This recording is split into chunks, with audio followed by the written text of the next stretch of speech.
주인공 신페이는 어린 시절 친구인 우시오에 대한 꿈을 꾸었습니다. 그녀는 더 이상 그와 함께 돌아갈 수 없기 때문에 고향으로 돌아가 그녀를 대신하여 여동생 미호를 보호하라고 지시했습니다.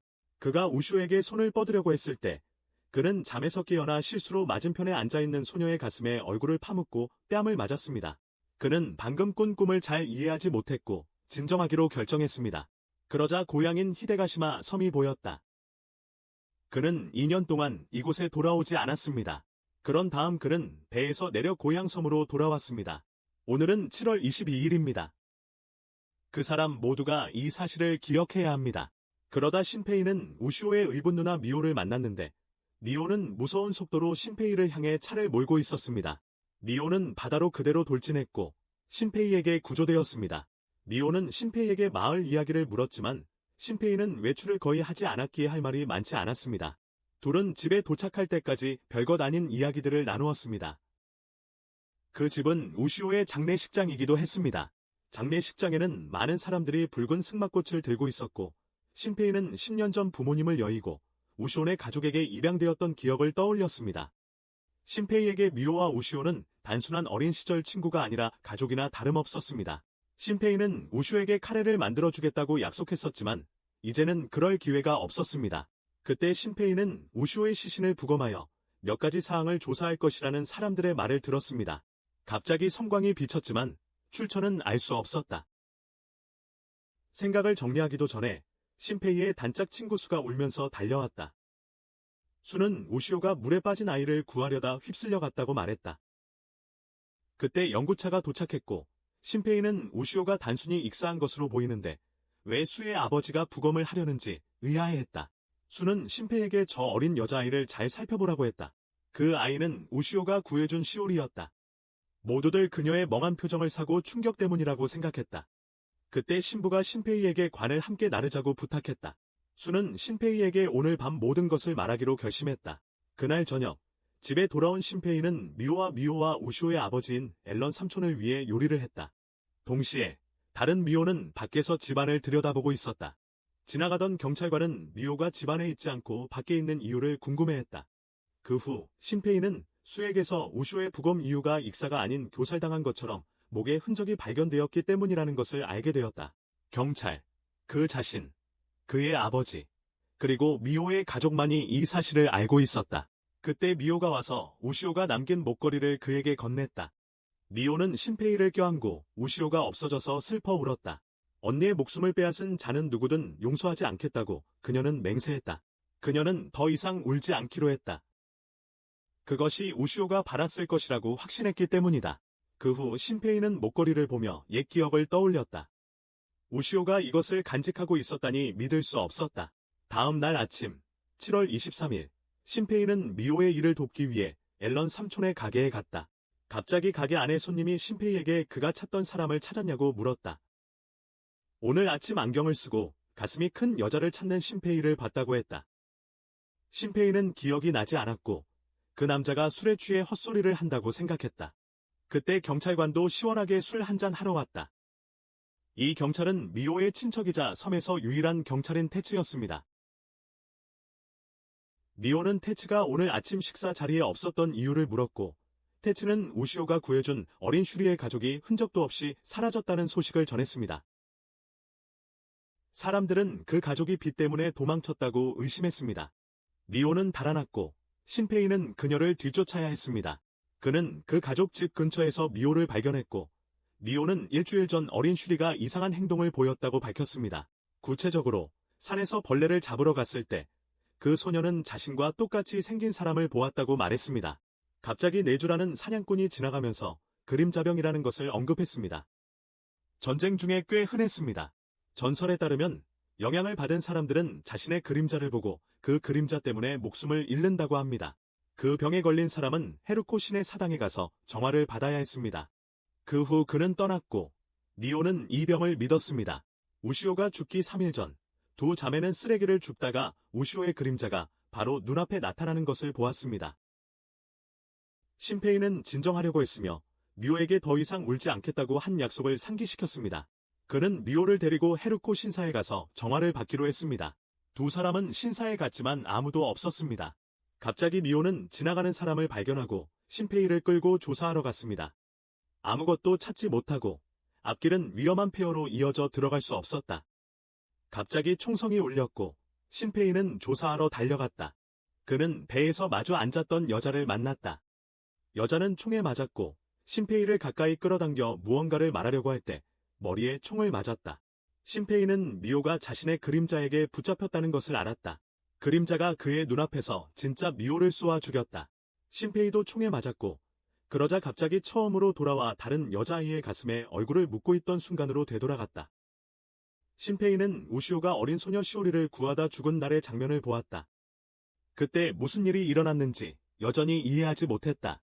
갑자기 여자 가슴에 얼굴을 묻고 잠에서 깨어났고 다시 한번 얻어맞았다. 여자는 그가 잠꼬대를 심하게 해서 괜찮냐고 물었다.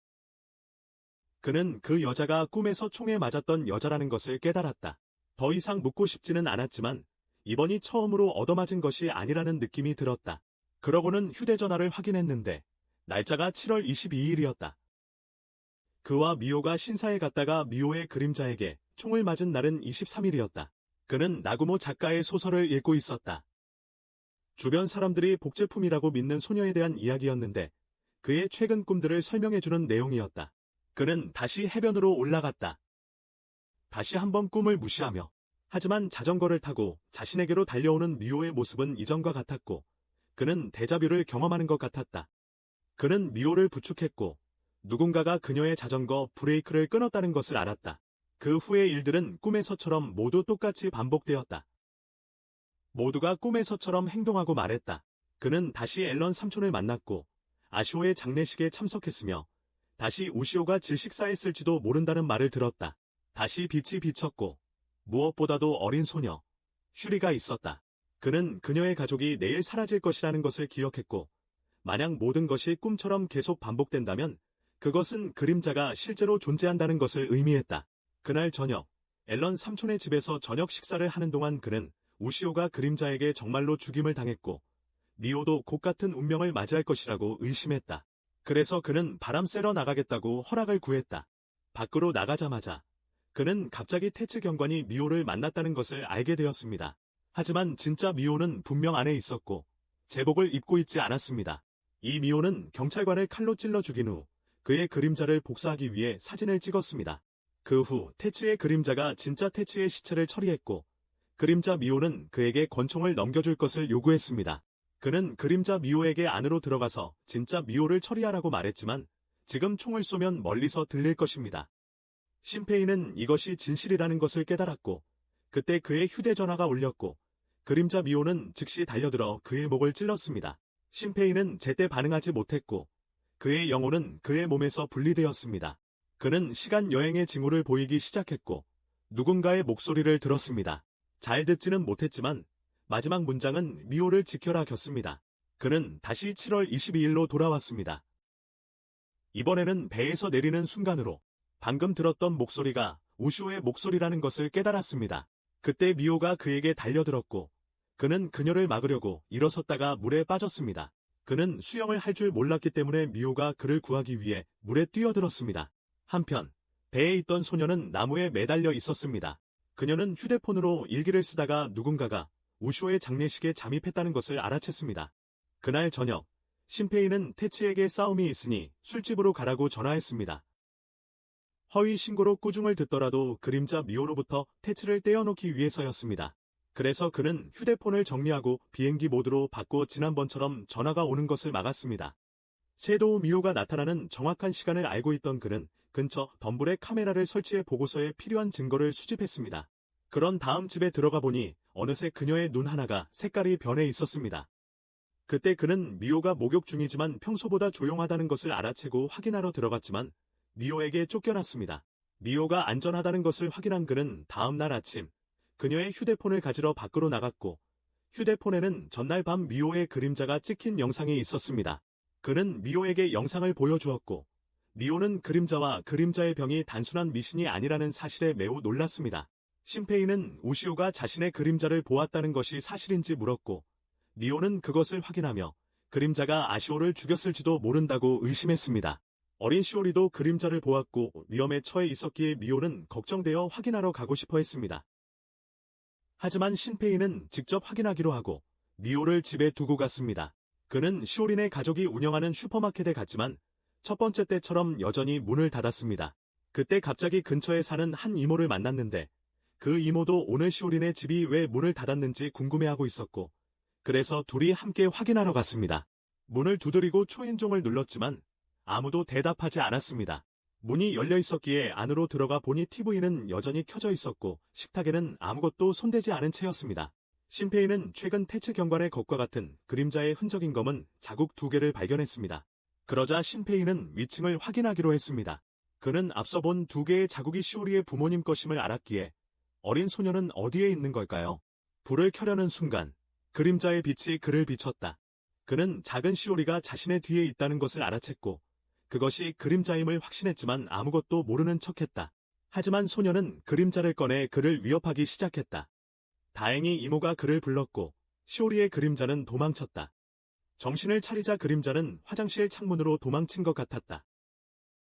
그러고 나서 그는 떠났고 지금 무언가를 하지 않으면 보트에 있는 소녀가 총에 맞아 죽을 것이라는 것을 깨달았다. 그는 그녀를 찾으러 가기로 결심했고 그녀가 큰 여행 가방을 가지고 있었던 것을 기억했기에 사람들이 눈치챌 가능성이 높다고 생각했다. 그래서 그는 여러 숙소를 돌아다니며 물어보았다. 삼촌은 자기가 묘사한 여자아이를 기억하지 못했어요. 가슴이 꽤 큰 여자아이였다는 말을 할 때까지. 그러자 바로 알아봤어요. 하지만 안타깝게도 그들은 그 여자아이가 지나갔다는 것만 알았을 뿐 지금 어디 있는지는 몰랐어요. 그는 어쩔 수 없이 앨런 삼촌의 가게로 돌아갔어요. 미호가 막 무슨 일인지 묻기 위해 도착했을 때 태츠 경관이 그를 찾아왔어요. 그는 어젯밤 거짓 정보를 줬다고 화를 냈지만 화제를 바꿨어요. 그들은 시오리의 온 가족이 갑자기 사라진 것에 대해 이야기했고 신페이는 태츠가 여전히 살아있는 것처럼 보인다는 것을 알았어요. 그러고는 우시오의 휴대폰을 신페이에게 건넸어요. 사고 며칠 전 우시오는 마치 자신의 일이 일어날 것을 알고 있었던 것처럼 신페이에게 전해달라고 그에게 부탁했어요. 수도 이때 찾아왔기 때문에 신페이는 수에게 그림자에 대해 말해야 했습니다. 그는 사람과 그림자를 구별하는 방법이 있는지 물었지만 아직은 없었습니다. 하지만 세 사람은 서로를 믿기로 했고 미호는 시오리에게 물어보려고 하루코 신사에 가자고 제안했습니다. 하지만 신페이는 미호의 그림자가 근처에 있다는 것을 알았기 때문에 서두르지 않고 내일까지 기다리기로 했습니다. 수는 내일이 섬의 축제 날이라고 상기시켰지만 내일 모일 사람들 때문에 그림자가 자유롭게 행동하기 어려울 거라고 했습니다. 그래서 세 사람은 서로를 구별하기 위한 암호를 정했습니다. 그때 비가 내리기 시작해서 미호와 신페이는 피하려고 뛰었습니다. 버스 정류장에서 임시로 피했고 미호는 그에게 여기 얼마나 있을 계획인지 물었다. 그는 원래 장례식 날만 있다가 도시로 돌아갈 계획이었지만 이런 상황 때문에 더 오래 있어야 했다. 그러자 미호는 신페이에게 우시오의 목걸이를 주기로 했다. 다음 날 신페이가 여전히 앉아서 생각하고 있을 때 수가 그를 찾아왔다. 신페이가 암호를 말하지 않았지만 그 태도만으로도 수는 신페이를 알아봤다. 수의 의붓 누나인 타오키도 왔다. 수는 누나에게 아무것도 말하지 않았기 때문에 타오키에 대해 안심할 수 있었다. 그래서 네 사람은 함께 축제에 갔다. 수는 신페이가 섬을 떠난 것과 우시오의 죽음에 대해 자신을 탓하는 것을 들어왔다. 수는 우시오의 죽음이 신페이의 잘못이 아니라고 일깨워 주어야 했고 이제 그는 미호를 보호해야 할 의무가 있었다. 그가 못한다면 수가 대신 할 것이다. 신페이는 수가 여전히 미호에게 마음이 있음을 깨달았다. 두 사람의 목소리가 커지자 행거 자매 둘이 들어와 확인했다. 수는 남자애들 얘기를 했다고 거짓말을 했고 타오키는 신페이가 미호의 욕실로 들어간 사건을 언급하며 그를 추궁했고 수는 신페이를 꼬챙이로 찌르겠다고 위협했다. 수는 그러고 나서 진지해지며 불꽃놀이 후에 신사 신부에게 그림자에 대해 물어볼 수 있다고 말했다. 갑자기 신페이는 우시오의 익숙한 모습을 보고 그녀를 쫓아가기로 결심했다. 오랫동안 쫓았지만 어디에도 우시오가 없었다. 해변까지 달려갔고 거기서 우시오를 만났지만 우시오 목에 걸린 목걸이를 보고 이틀 전 장례식을 치른 진짜 우시오가 아니라는 것을 알았다. 그는 이 우시오가 그림자라는 것을 알았지만 이 우시오는 마지막으로 본 것이 검은 물에 가라앉는 것과 고통이었고 실제로 죽었어야 했음을 깨달은 듯했다. 하지만 신페이에 대한 미련이 남아 돌아온 것이 분명했다. 구체적으로 신페이를 정말 좋아했다는 것을 표현하고 싶어 했다. 그는 그녀에게 무엇을 원하는지 물었고 그녀는 오늘이 축제라서 그와 함께 축제에 가고 싶어 했다. 신페이는 이 우시오가 자신을 그림자로 보지 않고 진정으로 자신을 우시오라고 여기는 것을 알았다. 그녀는 축제로 다시 달려갔고 신페이는 그녀를 쫓아가야 했다. 다른 사람들에게 우시오가 보일까봐 숨겨야 했고 도망치는 도중에 그림자 미호가 우시오를 발견했습니다. 우시오는 왜 숨어야 하는지 물었고 신페이는 우시오가 실제로 죽었다고 누군가 발견하면 큰 문제가 되니 일단 여기서 숨자고 바로 말했습니다. 우시오는 이해하지 못했기에 신페이는 앉아서 무슨 일이 있었는지 설명해야 했습니다. 우시오는 모든 것을 기억하는 것 같았지만 그림자와 관련된 것은 아무것도 기억하지 못했고 다른 그림자들처럼 그를 공격하려는 의도도 없었습니다. 갑자기 미호가 전화를 걸었고 우시오가 전화를 받았습니다. 미호는 잠시 우시오의 목소리를 듣고 얼어붙었고 신페이가 전화를 받을 때까지 그랬습니다. 그러고 나서 잘못 들었다고 생각했습니다. 미호는 불꽃놀이가 끝났으니 신사로 오라고 그에게 부탁했습니다. 그러고는 우시오를 구석으로 데려가 숨게 한 뒤 돌아왔습니다. 다시 다른 사람들에게 돌아와서 확인을 위해 비밀번호도 말했습니다. 모두 모닥불 주위에 있었고 수가 갑자기 우시오가 그들을 지켜보고 있다고 말해 신페이를 놀라게 했습니다. 신페이는 수가 말 그대로 받아들였다고 생각했기 때문입니다. 그러자 수는 미호를 구석으로 불렀습니다. 타오키는 수가 미호에게 고백하려는 것이라고 말했지만 미호의 마음속에는 이미 다른 사람이 있다는 것을 알고 있었습니다. 수는 미호에게 자신의 마음을 솔직하게 고백했지만 미호는 수를 친구로만 생각했기에 안타깝게도 거절할 수밖에 없었습니다. 갑자기 가면을 쓴 우시오가 수를 격려하기 위해 나타났지만 모두들 우시오의 목소리와 머리카락 그리고 몸매 때문에 곧바로 우시오임을 알아챘습니다. 착각할 수 없을 정도였습니다. 더 이상 숨을 수 없게 된 우시오는 자신을 드러낼 수밖에 없었습니다. 하지만 미호와 수는 그녀를 그림자로 여기고 신페이에게 떨어져 있으라고 했지만 신페이는 우시오를 붙잡았습니다. 하지만 그는 갑자기 우시오의 손과 팔을 세게 잡았습니다. 신페이가 왜곡되기 시작했고 모두 신페이도 그림자가 되었다는 것을 깨달았습니다. 우시오는 모두에게 도망치라고 말하려 했지만 이미 너무 늦었습니다. 10분 전 돌아오는 길에 신페이는 그림자 미호를 만났습니다. 그녀는 여기서 많은 사람들을 처리했고 신페이를 잡으려고 재빨리 달려들었습니다. 그녀는 몰래 촬영당하고 있다는 사실과 신페이가 어떻게든 자신이 올 것을 알고 있다는 것을 알고 있었습니다. 그녀는 계획이 거의 완료되어 다른 누구도 간섭할 수 없다고 생각했습니다. 그녀는 그 후 그림자 신페이를 불렀습니다. 이 그림자는 신페이의 기억을 가지고 있었기에 그의 시간 되돌리기 능력을 알고 있었습니다. 그 후 다시 그의 기억을 흡수하여 지금 무엇을 해야 하는지 알았습니다. 그는 신페이가 죽으면 다시 시간을 되돌릴까봐 걱정되어 그림자 미호에게 신페이를 살려두라고 했습니다. 그리고 미호에게 신페이의 휴대전화를 가져오게 하고 누군가를 보내 우시오를 잡도록 했습니다. 그 후 그는 신페이의 휴대전화를 부수고 혼자 위로 올라갔고 그림자 미호는 즉시 신페이의 팔을 부러뜨리고 그의 이동을 막기 위해 다리를 부러뜨리려 했습니다. 하지만 그녀가 다리를 부러뜨리기 전에 안경 쓴 소녀에게 그림자 미호의 머리에 총을 맞았습니다. 하지만 미호의 그림자는 갑자기 사라졌다가 다시 공격했습니다. 하지만 소녀는 미호의 그림자를 땅에 쏘아 맞히는 데 성공했어요. 미호의 그림자는 즉시 사라졌고 신페이는 이 소녀가 그림자를 물리치는 방법을 알고 있다는 것을 깨달았어요. 그녀는 자신을 나구모라고 소개했어요. 그림자가 지나가자 그녀는 신페이를 가까이 끌어당겼는데 그 그림자는 우시오였어요. 그녀는 위에 그림자가 많으니 신페이가 거기에 가지 못하게 막았어요. 나구모는 그에게 그림자와 사람을 구별하는 방법을 알려주었어요. 그림자의 실체는 방금 그녀가 쏜 검은 그림자 부분이기 때문에 그림자들은 밟히는 것을 싫어해요. 그러니까 사람 그림자를 밟으면 돼요. 피하면 그림자입니다. 그렇지 않으면 인간입니다. 그림자는 그 빛으로 사람들을 스캔하여 정보를 가져갑니다. 그러다 위쪽에 큰 빛을 발견하고 나구모에게 그림자를 없애는 것을 도와달라고 부탁했습니다. 그리고 달려가 보니 타오키가 있었습니다. 그녀는 신페이에게 이런 일을 일으킬 의도가 없었다며 사과했지만 바로 그 후 네 팔 달린 그림자에게 살해당했습니다. 신페이는 피와 시체 더미만 보이는 광경을 목격했습니다. 그 후 신페이는 미호를 보호하다 자신의 그림자에게 살해당한 치를 발견했습니다. 신페이 바로 앞에서 그가 죽었고 그림자는 나구모에게 곧바로 사살당했습니다. 그녀에게는 총알이 하나밖에 남지 않았지만 네 팔의 그림자가 그녀에게 다시 총을 쏘았습니다.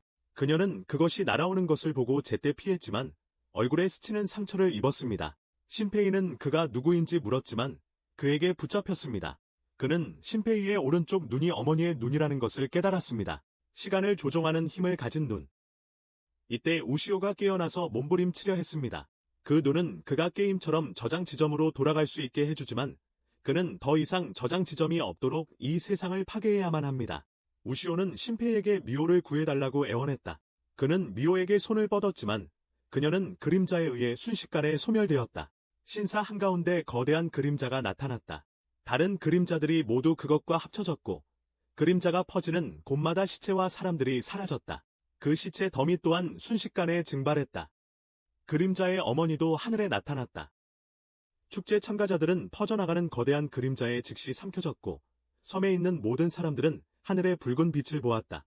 그림자는 곧 섬 전체를 집어삼켰고 나구모와 신페이만 남았다.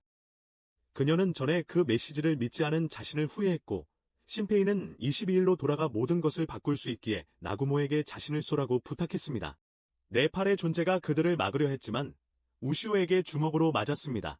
나구모는 그가 과거로 다시 돌아갔을 때 그녀를 찾아가 이름을 불러주길 바랐습니다. 그 후 그는 관찰 모드에 들어가 섬 전체가 삼켜지는 것을 보았고 붉은 빛을 내는 소녀를 만나 그녀에게 발견되었습니다. 그러고 나서 그는 여행을 시작했고 이번에는 우시오의 목소리를 분명하게 들었습니다. 그녀는 그 힘에도 한계가 있으니 가능한 한 빨리 모든 것을 바로잡으라고 경고했습니다.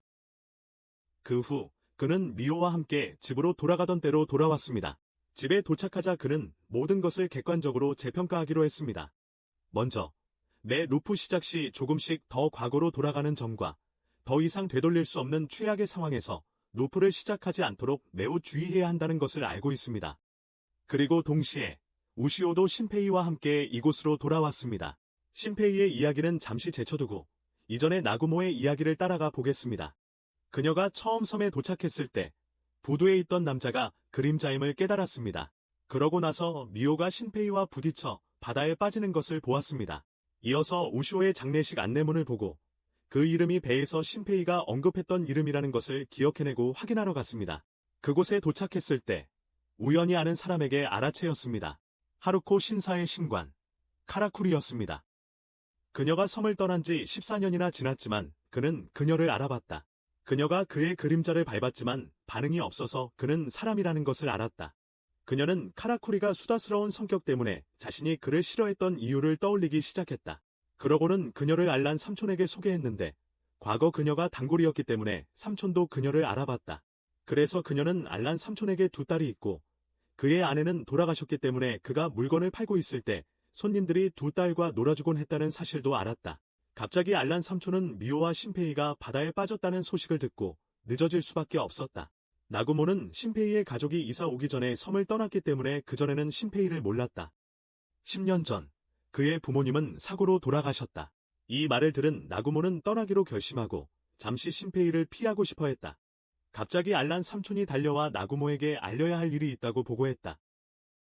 구체적으로는 우시오가 질식사당한 흔적이 발견되었다는 것이었다. 경찰 조사에서는 범인의 DNA가 발견되지 않았고 이 사건은 몇 년 전 그녀의 형제인 행기르 관련 사건과 매우 유사했다. 그래서 그녀는 우시오의 관을 열어 확인해야 했다. 목에 묻은 가루를 닦아내자 질식흔이 분명하게 있었다. 그녀는 알란 삼촌에게 우시오가 죽기 며칠 전에 도플갱어를 만났다는 이야기를 했는지 물었다. 알란 삼촌이 이해하기도 전에 나구모의 전 절친이자 시오리의 어머니가 그녀를 찾아왔다. 딸을 구하려다 우시오가 죽자 그녀는 슬픔에 잠겨 울었다. 하지만 나구모는 그녀 앞의 절친이 사실 그림자라는 것을 알고 이 행동에 역겨움을 느꼈다. 그녀는 사냥꾼 네지오를 만나 시오리, 가족 3명 모두 그림자라고 알렸다. 쉽게 연락할 수 있도록 네지오에게 자신의 휴대폰 중 하나를 건넸다. 그때 신페이는 이 시간대로 돌아와 평소처럼 행동했다. 하지만 이번에는 먼저 시오리를 찾아가 장례식에서 스캔되지 않도록 그림자에 대해 경고했다. 장례식 후 시오리의 부모님이 그의 말에 대해 물었다. 그는 아래의 개미가 이 두 그림자를 드러냈다는 것을 깨닫고 방금 전 말은 헛소리였다고 둘러댔다. 그러고는 어제 미호의 속옷 색깔을 물었다. 미호는 그가 좀 이상하다고 생각했지만 대답했고 그는 미호가 어제부터 복제되었다는 것을 알았다. 그림자 미호는 이제 앨런 삼촌의 그림자도 만들어냈다. 신페이는 그날 저녁 모두와 함께 저녁 식사를 했지만 아는 사람들에게 몇 가지 질문을 할 기회를 가졌다. 첫째, 도플갱어 질병에 대해서는 믿는 사람이 거의 없었다. 둘째, 그는 나구모에 대해 물었다. 모두 그녀를 알고 있었고 앨런 삼촌은 심지어 나구모의 본명이 히지루이며 과거에 자신의 단골 손님이었다고 말해주었다. 신페이가 필요하면 히지루의 연락처도 가지고 있었다. 앨런 삼촌이 화장실에 간 사이에 누군가 문에 정비 중이라는 표시를 해놨어요. 한편 신페이는 나구모에게 전화를 걸었지만 헌터 네주가 받았어요. 네주는 신페이가 문제의 심각성을 얼마나 잘 이해하고 있는지 알았기에 장례식장에서 기다리라고 말했어요. 그때 그림자 앨런이 진짜 앨런을 없애려고 왔지만 정비 중 표시를 보고 옆문을 열었고 나구모에게 기습을 당해 그림자에게 타격을 입혔어요. 신페이는 장례식장으로 돌아왔고 네주는 그에게 그 자리에 머물라고 했어요. 네주는 신페이의 안전을 확인하기 위해 그림자에게 총을 쐈어요. 나구모는 앨런의 그림자를 처리했어요. 그 후 나구모는 자리를 떠났고 네주에게서 메시지를 받았어요. 그래서 신페이는 나구모를 만날 기회를 얻었습니다. 네주에게서 주소를 얻은 그는 숲속에서 그녀를 만났습니다. 나구모는 신페이가 자신에 대해 어떻게 아는지 몰랐고 다시 만난 신페이는 그녀의 팬이라며 곧바로 책을 꺼내 사인을 요청했습니다. 그날 아침 배에서는 아무것도 몰랐던 그가 자신에 대해 아는 것을 본 나구모는 그가 적어도 7월 22일을 몇 번이고 반복해서 경험했음을 확신하며 그가 시간 여행자임을 알았습니다. 더 이상 숨길 필요가 없어진 신페이는 이를 확인했고 나구모는 그에게 형인 행거를 만났는지 물었습니다. 신페이는 이전 시간대에 일어났던 일들을 나구모에게 설명했고 나구모는 14년 전 일을 그에게 말해주기로 했습니다. 그림자가 나타나 그녀의 가족을 전부 죽였습니다. 그 일을 겪고 섬을 떠났던 그녀는 다시 돌아온 지금 그림자에게 쫓기고 있었습니다. 그녀는 그림자가 그를 복제할 경우 자신의 정보를 알게 될까봐 그에게 자신의 정체를 완전히 밝힐 수 없었습니다. 그림자는 특정한 사람과 그들의 가족을 표적으로 삼습니다.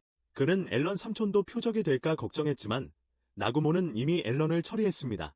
누군가의 그림자 복제본을 처리하면 그 사람은 더 이상 복제될 수 없으므로 한 사람당 그림자는 하나만 남게 됩니다. 네주는 자신의 그림자를 처리했으므로 신페이가 그를 신뢰할지는 신페이에게 달려 있었습니다. 그 후 그는 나구모와 협력하기로 동의하고 4개의 팔을 가진 그림자가 모든 사람을 처리할 축제까지 54시간밖에 남지 않았다고 알렸습니다. 그런 다음 그는 나구모에게 미호의 그림자를 먼저 제거해달라고 요청했지만 미호의 그림자는 밤에만 나타났기 때문에 그녀는 먼저 다른 일을 해야 했습니다. 그는 그녀가 곧 쇼리의 그림자 가족을 처리하러 갈 것이라는 것을 알고 있었지만 쇼리의 그림자는 축제 날까지 살아있었기 때문에 그녀가 실패할 것이라는 것을 알고 있었습니다. 그래서 그가 도와주러 같이 가려고 했지만 그녀는 혼자 가겠다고 고집했습니다. 쇼리의 집에 들어가기 전에 그녀는 머리를 묶고 휴대전화로 무언가를 들었습니다. 네주는 그 이유가 당시 그 몸에 있던 사람이 나구모가 아니었기 때문이라고 알려주었습니다. 하지만 그 사람은 이제 쇼리의 문을 두드리고 잠시 집에 들어가도 되는지 허락을 구했습니다. 들어가서 가방을 내려놓자마자 나구모는 즉시 망치를 꺼내 그림자 어머니의 머리를 쳤습니다. 아버지가 달려들었지만 금세 제압당했습니다. 아직 죽지 않은 그림자 어머니는 뒤돌아섰지만 나구모에게 다시 한번 공격당했습니다. 네주는 신페이에게 나구모가 그를 들어오지 못하게 한 이유는 자신이 왜 실패했고 쇼리가 어떻게 탈출했는지 스스로 알아내고 싶어했기 때문이라고 말했습니다. 그가 그녀와 함께 들어갔다면 예상치 못한 일들이 발생했을 것입니다. 나구모의 몸에는 2개의 인격, 2사람이 있었다. 나구모 자신, 혹은 본명인 히지루와 두 번째 인격인 쌍둥이 오빠 류노스케, 줄여서 류노스케. 14년 전, 류노스케는 살해당했고 몸에는 여러 개의 물린 자국이 있었다. 나구모의 비명을 듣고 네주가 그때 달려왔다. 모두 류노스케가 개에게 물렸다고 생각했지만 나구모는 류노스케가 살해당했다고 말했다. 그의 목에는 이번 우시오 사건과 비슷한 흔적이 있었다. 모든 것이 연결되어 있었고 네주는 모든 그림자를 없애겠다고 맹세했다. 한편 류노스케는 시오리가 여전히 트라우마를 가진 어린 소녀인 척하는 것을 보았지만 그가 그림자를 공격하자 그림자가 갑자기 죽지 않고 되돌아와 공격했다. 류노스케는 꼼짝 못하고 근처 젓가락으로 자신과 그림자를 찔러 그림자를 쫓아냈다. 류노스케는 그림자를 쫓아가 네주에게 비계획을 준비하라고 신호를 보냈다. 그는 신페이와 함께 매복을 준비하기 위해 모총을 꺼냈다. 류노스케는 위층 시오리의 방으로 갔다. 그는 네주에게 기다릴 위치를 문자로 보냈다. 쇼리는 류노스케 뒤에 기다리고 있었지만 류노스케는 자신을 복제하면 몇 초 동안 얼어붙었다가 즉시 죽을 것이라고 말했다. 그림자는 즉시 창문으로 도망쳤고 아래에서 내주가 모총으로 그림자를 포획하려고 기다리고 있었다. 하지만 그림자는 매우 빨리 달렸고 심지어 내주를 향해 돌진했는데 공격하려는 것이 아니라 내주를 피하게 만들어 도망치려는 것이었다. 하지만 신페이는 근처에서 기다리고 있었고 그림자를 막았습니다. 그림자가 그의 손을 물었지만 내주가 못을 쏘아서 고정시켰습니다. 그는 그림자의 아무 곳이나 세 군데에 못을 박으면 고정된다고 말했습니다. 그러자 류노스케는 두 사람에게 이 그림자가 다른 그림자들과 매우 다르다고 말했습니다. 류노스케는 그림자에게 몇 가지 질문을 했습니다. 먼저 아시오를 죽였는지 물었고 그림자는 그렇다고 확인했습니다. 신페이는 화가 나서 이 그림자들의 목적이 무엇인지 물었지만 그림자는 직접적으로 말하지 않고 그림자가 되는 것이 더 낫다며 왜 자신과 함께 그림자가 되지 않느냐고만 물었습니다. 류노스케는 신페이가 더욱 화를 내기 전에 빨리 처리해야 했습니다. 그날 저녁, 류노스케는 신페이에게 자신을 소개했습니다. 그는 인터뷰나 다른 언론 관련 일, 그리고 싸움이 필요할 때만 나구모를 대신했습니다. 신페이가 자신의 누나의 열렬한 팬이라는 말을 듣자 류노스케는 더 말하려 했지만 나구모의 주먹에 말이 끊겼습니다. 나구모가 돌아왔고 신페이는 두 형제를 구분하는 방법, 즉 머리를 묶으면 류노스케, 풀면 나구모라는 것을 알아챘습니다. 그녀는 신페이가 그림자가 한 말에 흔들리지 않기를 바랐습니다. 이제 모든 것을 해결해야 했으므로 철학이나 신학을 꺼낼 필요가 없었습니다. 다음 과제는 미호의 그림자였습니다. 신페이는 나구모와 연락처를 교환하고 집으로 돌아갔습니다. 그가 들어왔을 때 그는 미호가 피 묻은 칼을 들고 있는 것을 보고 당황했다. 하지만 사실 미호는 요리를 하다가 손을 베었던 것이다. 미호가 여전히 인간임을 안심한 신페이는 미호에게 안으로 들어가 자신이 요리하라고 말했다. 그는 평소처럼 행동하고 밖에 있는 두 사람이 그림자를 처리하게 내버려 두고 싶었다. 갑자기 배고픈 소리가 들렸고 그는 미호의 배고픔이라고 생각했지만 사실은 우시오가 그에게 돌아왔던 것이다. 그녀는 이전 시간대의 24일의 우시오였다. 그녀는 신페이에게 24일에 일어날 일을 경고하고 싶었지만 그는 이미 알고 있었다. 이때 미호가 나왔기 때문에 우시오는 숨어야만 했다. 그는 계속 카레를 만들었고 미호는 밖에서 기다리게 했다. 앨런 삼촌이 돌아왔고 신페이는 우시오가 방에 빨리 숨을 기회를 주기 위해 메모를 썼다. 그 후 그는 요리를 끝내고 음식을 방으로 가져갔다. 미호는 그가 접시를 2개 가져온 것을 이상하게 생각했고 그는 배가 고프다고 말했다. 그가 위층으로 올라가자 우시오가 그를 기다리고 있었고 그들은 함께 앉아서 먹었다.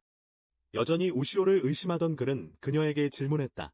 그녀는 깨어났을 때 자신이 해변에 있었고 그래서 몰래 돌아와 아무도 자신을 발견하지 못하게 하려고 노력했다고 설명했다. 그는 그림자를 만져보려 했고 그녀는 여전히 그림자를 느낄 수 있었지만 다른 그림자만큼 강하지는 않았다. 그는 틈을 타 그림자를 찌를까 생각했지만 우시오에 대한 기억, 단순히 우시오의 형이 아닌 독립적인 삶을 살고 싶어 도시로 유학과 취업을 결심했던 날의 기억이 그를 멈춰 세웠다. 돌아오면 우시오에게 카레를 만들어 주겠다고 약속했지만 그 기회는 사라졌다. 이제 그림자에게라도 그 약속을 지킬 수 있었다. 그녀는 신페이가 24일까지 무엇을 할 것이냐고 물었고 그는 그날의 사건을 맡기로 결심했다. 한편 미호가 도착하기까지 10분밖에 남지 않은 상황에서 내주와 류노스케는 아무 일도 일어나지 않았다. 내주는 여전히 신페이를 완전히 신뢰하지 않았고 그때 그림자가 앨런 삼촌의 집으로 잠입했다. 류노스케는 신페이의 상황을 물었고 그는 우슈오에 대해 말해야 할지 말아야 할지 고민했다. 신페이는 우슈에게 수영복을 계속 입을 수 없으니 다른 옷으로 갈아입어보라고 말했다. 그들이 그림자를 건드리려 하자 옷이 사라져서 신페이를 때리고 이불 속에 숨었어요. 그러자 우시오는 신페이에게 그림자 미호가 들어오지 못하게 문을 잠갔는지 물었지만 신페이는 그림자는 문틈으로도 들어올 수 있다는 것을 알았기에 문을 잠그는 것이 도움이 되지 않을 거라고 생각했어요. 우시오는 그림자가 그런 일을 할 수 있다는 것을 몰랐어요.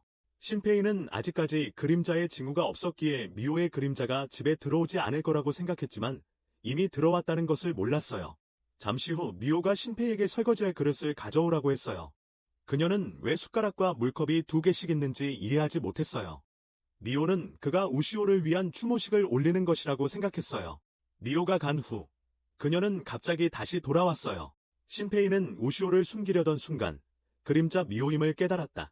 그녀는 칼을 들고 신페이에게 달려들었고 우시오가 몸을 던져 공격을 막았다. 그림자 미호는 우시오의 그림자를 찔렀다. 당황한 신페이는 창문으로 달려가 커튼을 쳐 내주에게 알렸다. 신페이는 칼을 뽑아 방어하며 그림자 미호는 우시오가 인간편에 선 이유를 물었다. 그녀는 단지 좋아하는 사람을 지키고 싶다고 말했다. 그림자 미호는 신페이에게 달려들었지만 내주에게 바로 총을 맞았다. 신페이는 재빨리 미호의 그림자를 찔러 제압했다. 그때 루네스케가 들어와 우시오도 처리하려 했지만 신페이는 간청하며 그녀를 살려달라고 빌었다. 신페이는 우시오가 그림자였지만 다른 그림자들과 달랐다는 것을 알고 있었다. 그녀는 신페이가 알던 우시오의 마음과 감정을 가지고 있었고 2번이나 자신을 구하기 위해 희생했었다. 그래서 신페이는 루네스케에게 그냥 넘어가고 우시오의 다친 팔을 치료해달라고 부탁했다. 나구모는 돌아가야 했고 만약 자신이 잘못 판단했다면 다시 루프에 돌아오도록 자신을 죽이겠다고 말했다. 하지만 우시오는 진짜 미호만 걱정하고 있었다. 나구모는 진짜 미호가 아직 목욕 중이라고 걱정할 필요 없다고 알렸다. 그때 나구모는 자신을 이 섬으로 다시 인도한 목소리가 우시오의 목소리라는 것을 깨달았다. 그리고 우시오는 몸을 씻으러 데려가졌다. 그녀의 팔이 일시적으로 사라지기도 했지만 우시오는 신경 쓰지 않았다. 나구모는 우시오에게 안내 녹음에 대해 물었다.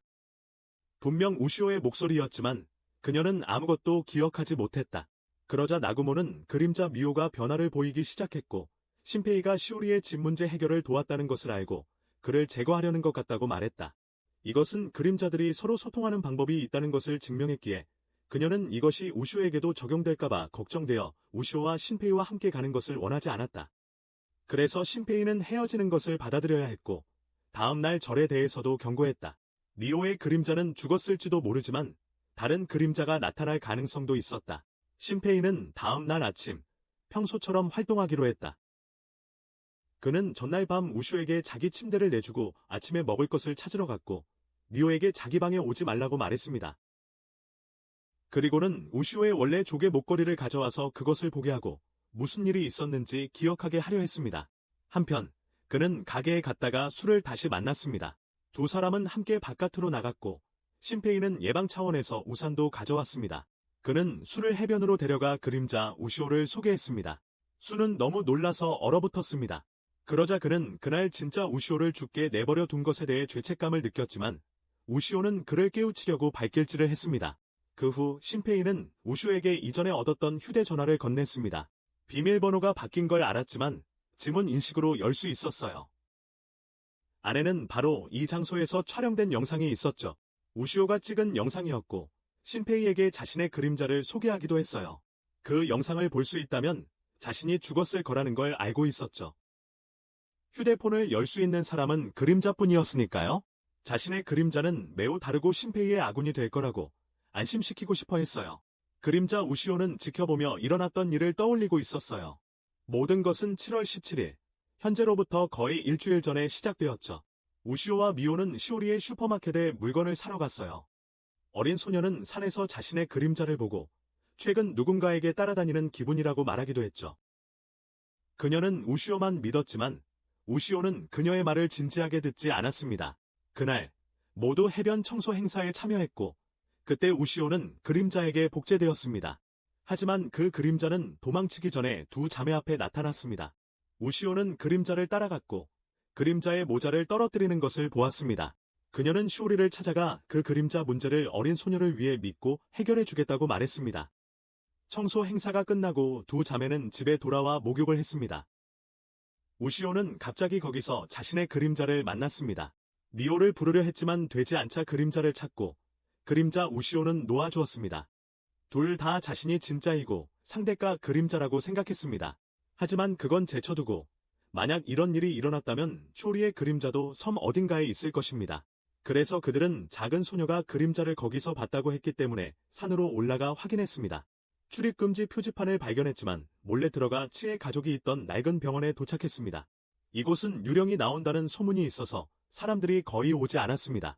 둘러보던 중 그들은 누군가의 목소리를 들었습니다. 두 우시오는 그림자를 발견했습니다. 그림자는 우시오를 스캔하고 그녀로 변신했지만 완벽한 형태는 아니었습니다. 그것이 몸을 날려 그림자 우시오를 붙잡았다. 본래 우시오는 공격하려 했지만 효과가 없었다. 하지만 그녀가 실수로 그림자를 향해 휘두르자 그림자는 갑자기 분노하며 나무 막대기를 부러뜨린 후 그림자 우시오의 그림자에 꽂았다. 그림자 우시오는 자신의 진정한 모습을 깨달았다. 그녀는 자신의 힘을 사용하여 몸을 날려 불완전한 그림자를 반으로 갈랐다. 그 광경을 본 본래 우시오는 그저 멋지다 라고 감탄할 수밖에 없었다. 그림자 우시오는 본래 우시오를 한 번 더 스캔하면 자신의 몸을 회복할 수 있다는 것을 알았다. 그림자 우시오는 본래 우시오를 죽이고 자신만 남는 것에 대한 생각이 마음속에 떠오르는 것을 알아챘다. 모든 그림자들이 본능적으로 그렇게 생각했던 것 같아요. 그래서 20일, 우시오와 그녀의 그림자는 신페이에게 보낼 영상을 녹화했죠. 그림자 우시오는 이제 모든 것을 완전히 기억해냈고 다음 날인 21일에 일어난 일을 신페이에게 보여주고 고소하기로 결정했어요. 그날은 모두 함께 수영하러 간 날이었어요. 모두 평소와 다름없이 행동했죠. 우시오와 그녀의 그림자는 이 수영복 버전을 복사했고 우시오는 그림자에게 밖으로 나갈 목걸이로 변신하라고 말했어요. 그때 미오가 아이를 데리고 가고 슈리는 순식간에 사라졌어요. 아무도 보지 못했기 때문에 그림자 우시오는 재현할 수 없었어요. 그들은 그 후 슈리가 바다에 나가 있는 것을 발견했죠. 그림자 우시오는 아래에 그림자가 있다는 것을 감지하고 그녀와 우시오는 함께 뛰어들었습니다. 그들은 그곳에서 자신의 그림자에 의해 끌려 내려가는 슈리를 발견했습니다. 그림자 우시오는 뛰어들어 슈리의 그림자를 공격하고 슈리를 수면 위로 끌어올렸습니다. 하지만 슈리의 그림자는 흩어져 우시오를 묶었습니다. 진짜 우시오는 그림자 우시오가 슈리를 해변으로 데려오기 위해 슈리의 그림자를 제거해야 했습니다. 하지만 그때 우시오 자신이 슈리의 그림자에 끌려 내려가 질식사했습니다. 슈리의 그림자는 다시 위로 올라와 그림자 우시오를 잡았습니다. 그녀는 슈리의 그림자에 의해 검게 변해 쓰러졌고 그림자는 진짜 슈리를 증발시킨 후 미오가 구하러 올 때까지 기다렸습니다. 추도 물속으로 뛰어들었고 천천히 가라앉는 우시오를 보고 충격을 받았습니다. 그림자 우시오는 슈리를 지키지 못한 것에 죄책감을 느꼈습니다. 그녀는 24일에 사건을 바꾸고 신페이와 함께 모든 그림자들을 없애겠다고 결심했습니다. 츠와 신페이는 그림자들에 대해 분노했지만 갑자기 이 기억 속에 슈리가 반응하며 마침내 신페이를 찾았다고 말했습니다. 그녀는 그의 손을 잡았고 24일에 나타났던 그림자들의 어머니로 변했습니다. 그들은 그 기억에서 벗어나야 했고 신페이의 손에는 검은 손자국이 남았습니다. 그날 물속에서 그림자 우시오는 거의 모든 데이터가 지워질 뻔했습니다. 하지만 다행히도 약간의 데이터를 유지했고 24일에 신페이를 찾기 위해 복구되었습니다. 그러자 비가 내리기 시작했고 세 사람은 옛 병원을 방문하기로 했다. 한편 미오와 타오키는 버스 정류장에서 비를 피하고 있었는데 갑자기 한 아저씨를 만났다. 그는 경찰관이었고 슈리의 슈퍼마켓을 찾고 있었다. 그날 저녁 신페이는 숲에서 다시 스와 만났다. 우시오는 목걸이로 변해 있었다. 세 사람은 스의 가족이 운영하던 옛 병원으로 갔다. 그는 몇 년 전 태츠 경관과 함께 이곳에 왔었지만 아버지에게 들키고 집으로 돌려보내졌다. 당시에는 별 생각 없었지만 지금은 아버지가 그때 여기서 무슨 일을 하고 있었는지 궁금했다. 셋은 안으로 들어가 단서를 찾기 위해 흩어졌습니다. 신페이는 그림자 병에 대한 단서를 찾기를 바랐습니다. 우시오는 위층을 수색하러 갔고 츠는 여기서 독약 상자를 발견했습니다. 신페이가 서류를 살펴보던 중 츠가 이상한 조각상을 발견했다며 그를 불렀습니다. 물고기를 들고 있는 조각상을 보며 그들은 그것이 어부의 신 에비스라고 생각했습니다. 하지만 인터넷 검색 결과 그것은 섬 주민들이 숭배하는 헤르코 신인 것으로 보였습니다. 헤르코는 기영의 신으로 여겨졌기 때문에 둘 다 헤르코의 모습을 본 것은 처음이었습니다. 갑자기 신페이는 벽에서 이상한 것을 발견했습니다. 그러고는 우시오를 불러 그 틈으로 기어들어가 확인해 보라고 했다. 우시오는 기어들어가 안을 살펴보았다. 그 안에 자물쇠가 있다는 것을 알게 되었다. 우시오가 배가 고프다고 하자 신페이는 둘이 먹을 주먹밥을 꺼냈다. 밥을 먹고 난 후 배부른 우시오를 보며 신페이는 헤르코 상이 여자일지도 모른다는 생각이 들었고 우시오에게 상 안에 무언가 있는지 확인해 보라고 부탁했다. 우시오는 안에서 열쇠를 발견하고 자신의 머리카락으로 열쇠를 복제했다. 벽에 있던 문이 열렸고 그 아래에는 통로가 있었다. 하지만 우시오는 그 아래에 많은 그림자가 있다는 것을 알고 있었다. 츠는 가족의 오래된 병원에 그림자가 도움을 줘야 열리는 문이 있는 이유를 이해하지 못했다. 그는 아버지가 관련되어 있을 거라고 생각했다. 그들은 확인하기 위해 아래로 내려가기로 했다. 아래에는 전쟁 중에 지어진 것 같은 벙커가 있었다. 누군가 복제된 흔적이 있었지만 상당히 오래전 일처럼 보였다. 신페이는 우슈에게 이번에는 무모하게 전투에 뛰어들지 말라고 했다. 자신은 루프에서 부활할 수 있지만 우시오는 그럴 수 있을지 확신할 수 없었기 때문이다. 최악의 경우 그는 24일까지 기다려야 우시오를 다시 만날 수 있었다. 갑자기 그들은 골목으로 들어가는 쥐를 보고 우시오는 그림자를 감지했다. 신페이가 흘끗 보니 그림자는 아이 모양이었지만 머리 윗부분이 없었습니다. 그래서 신페이는 우시오를 다른 쪽으로 이동시킨 후 돌을 던졌지만 그림자는 반응하지 않았습니다. 못을 쏘려고 나서자 그림자는 재빨리 피했습니다. 신페이가 계속 못을 쏘자 그림자는 돌진하여 치를 향해 달려들었습니다. 치가 막대기를 휘둘렀지만 그림자는 막대기 속으로 스며들더니 그를 붙잡았습니다. 신페이는 못을 쏘는 것에 대한 부담감을 느꼈지만 지금 쏘지 않으면 치가 위험해질 것입니다.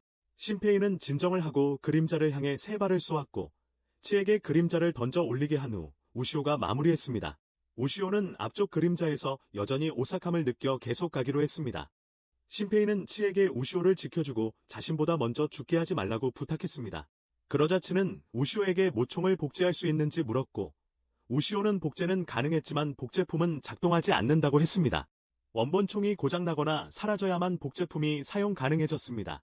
이전에 열쇠가 작동한 것은 고정된 물체였기 때문이지만 작동에 연료가 필요한 물건은 복제할 수 없었습니다. 하지만 복제품은 탄약이나 연료가 떨어지면 우슈에게 다시 만들어 달라고 부탁할 수 있다는 장점이 있었습니다. 세 사람은 날카로운 바위가 많은 동굴을 지났습니다. 강한 소금 냄새의 신페이는 그들이 바다 근처에 있음을 깨달았습니다. 갑자기 우시오는 그들이 그림자들에게 포위되었다는 것을 깨달았습니다. 그들이 쏟아져 나오자 신페이는 우슈에게 도망치라고 말했다. 한편 위에 있던 나구모와 네주씨는 하수구에서 무언가를 감지하고 확인하기 위해 내려가기로 했다. 동시에 신페이 일행은 필사적으로 도망쳐야 했다. 수의 막대기는 이제 무용지물이었지만 신페이는 그림자가 우시오만 노리고 있다는 것을 알아챘다. 어떤 생물도 불을 두려워하지 않으므로 수는 소화기를 사용해야 했다. 류노스케와 네주씨는 하수구를 걷다가 그림자들을 만났다. 한편 미오는 신페이와 수를 어디에서도 찾을 수 없었고 부르는 소리에도 대답이 없었다. 갑자기 그녀는 쇼리의 머리끈을 발견했다. 근처에서 쇼리의 모습을 본 미오는 뛰어갔다가 테츠와 부딪혔다. 쇼리를 봤냐고 테츠에게 물었지만 테츠는 몰랐다. 하지만 둘 다 하수구를 가리키는 그림자를 보았다.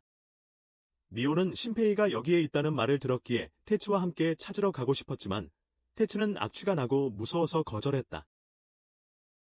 게다가 여자친구와의 데이트가 있어서 가고 싶지 않았다.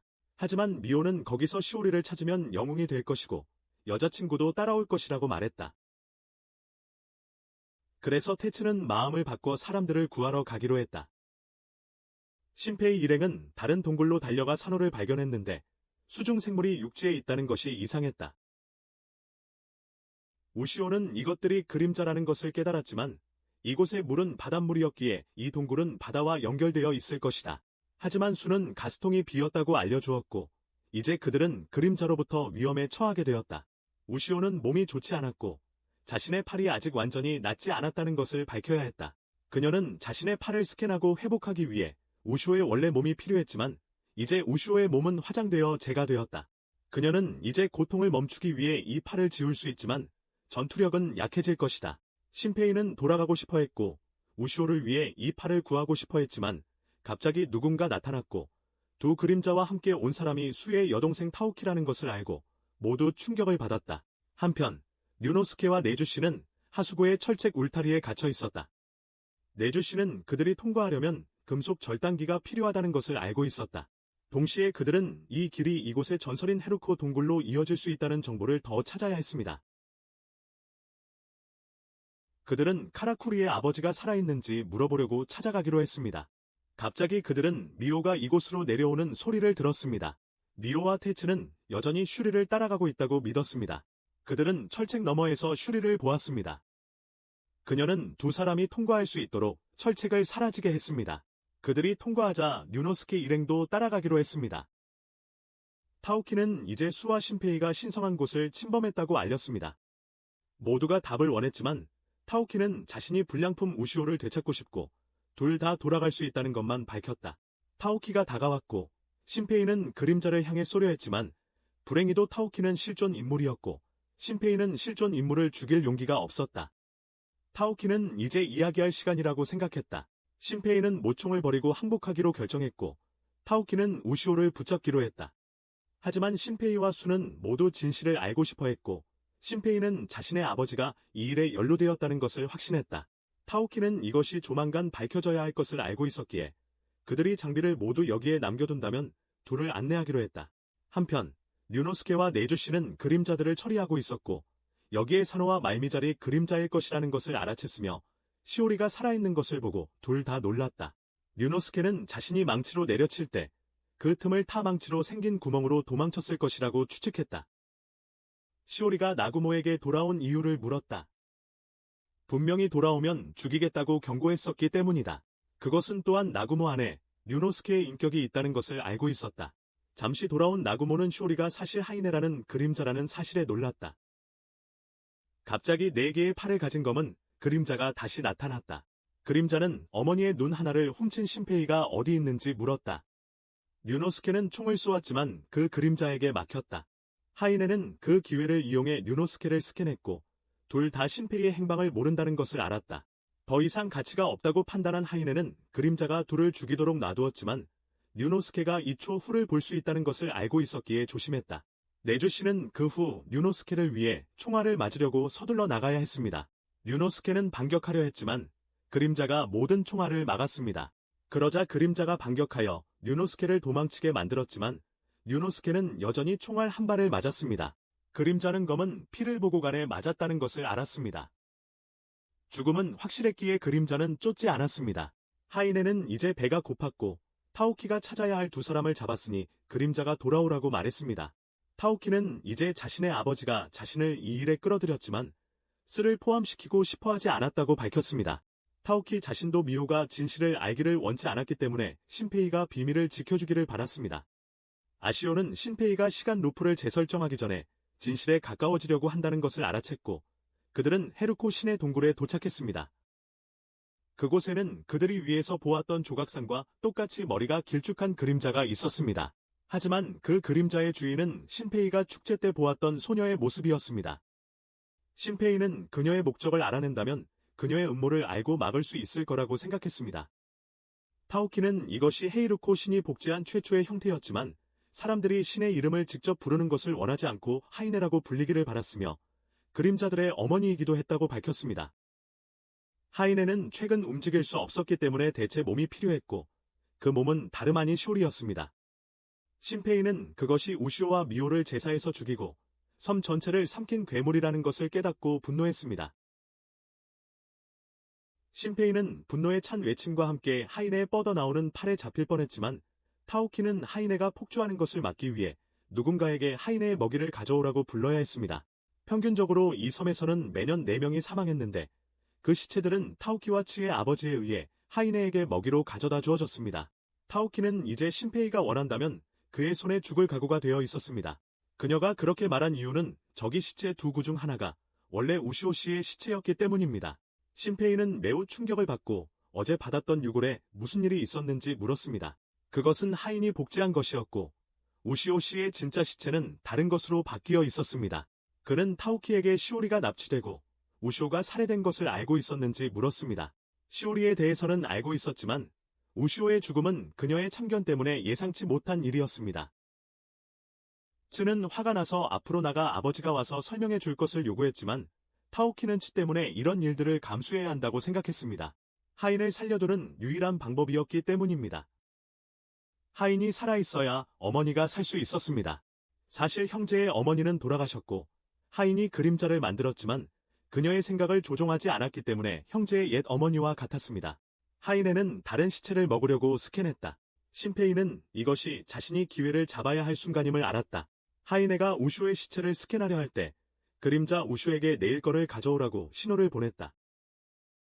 그는 그림자 우슈를 도와 원래 우슈의 몸을 되찾도록 도왔다. 타오키는 신페이가 어리석게 행동한다고 생각했다. 그들은 그림자들을 결코 이길 수 없다고 생각했지만 그림자 우슈오는 타오키가 그림자들에게 조종당하고 있다고 생각했다.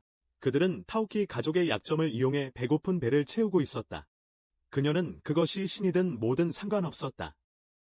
인간은 하찮지 않기 때문이다. 하이네는 옆에 있던 간호사를 괴물로 변신시켰다. 그녀가 몸을 날리자 그림자 우시오도 반격하기 위해 달려들었다. 신페이는 확인하고 싶었지만 놓칠 수 없는 영웅적인 순간이었다. 격투 후 그림자 우시오는 팔을 회복했고 그 덕분에 괴물의 그림자를 향해 직격으로 주먹을 날려 제압했다.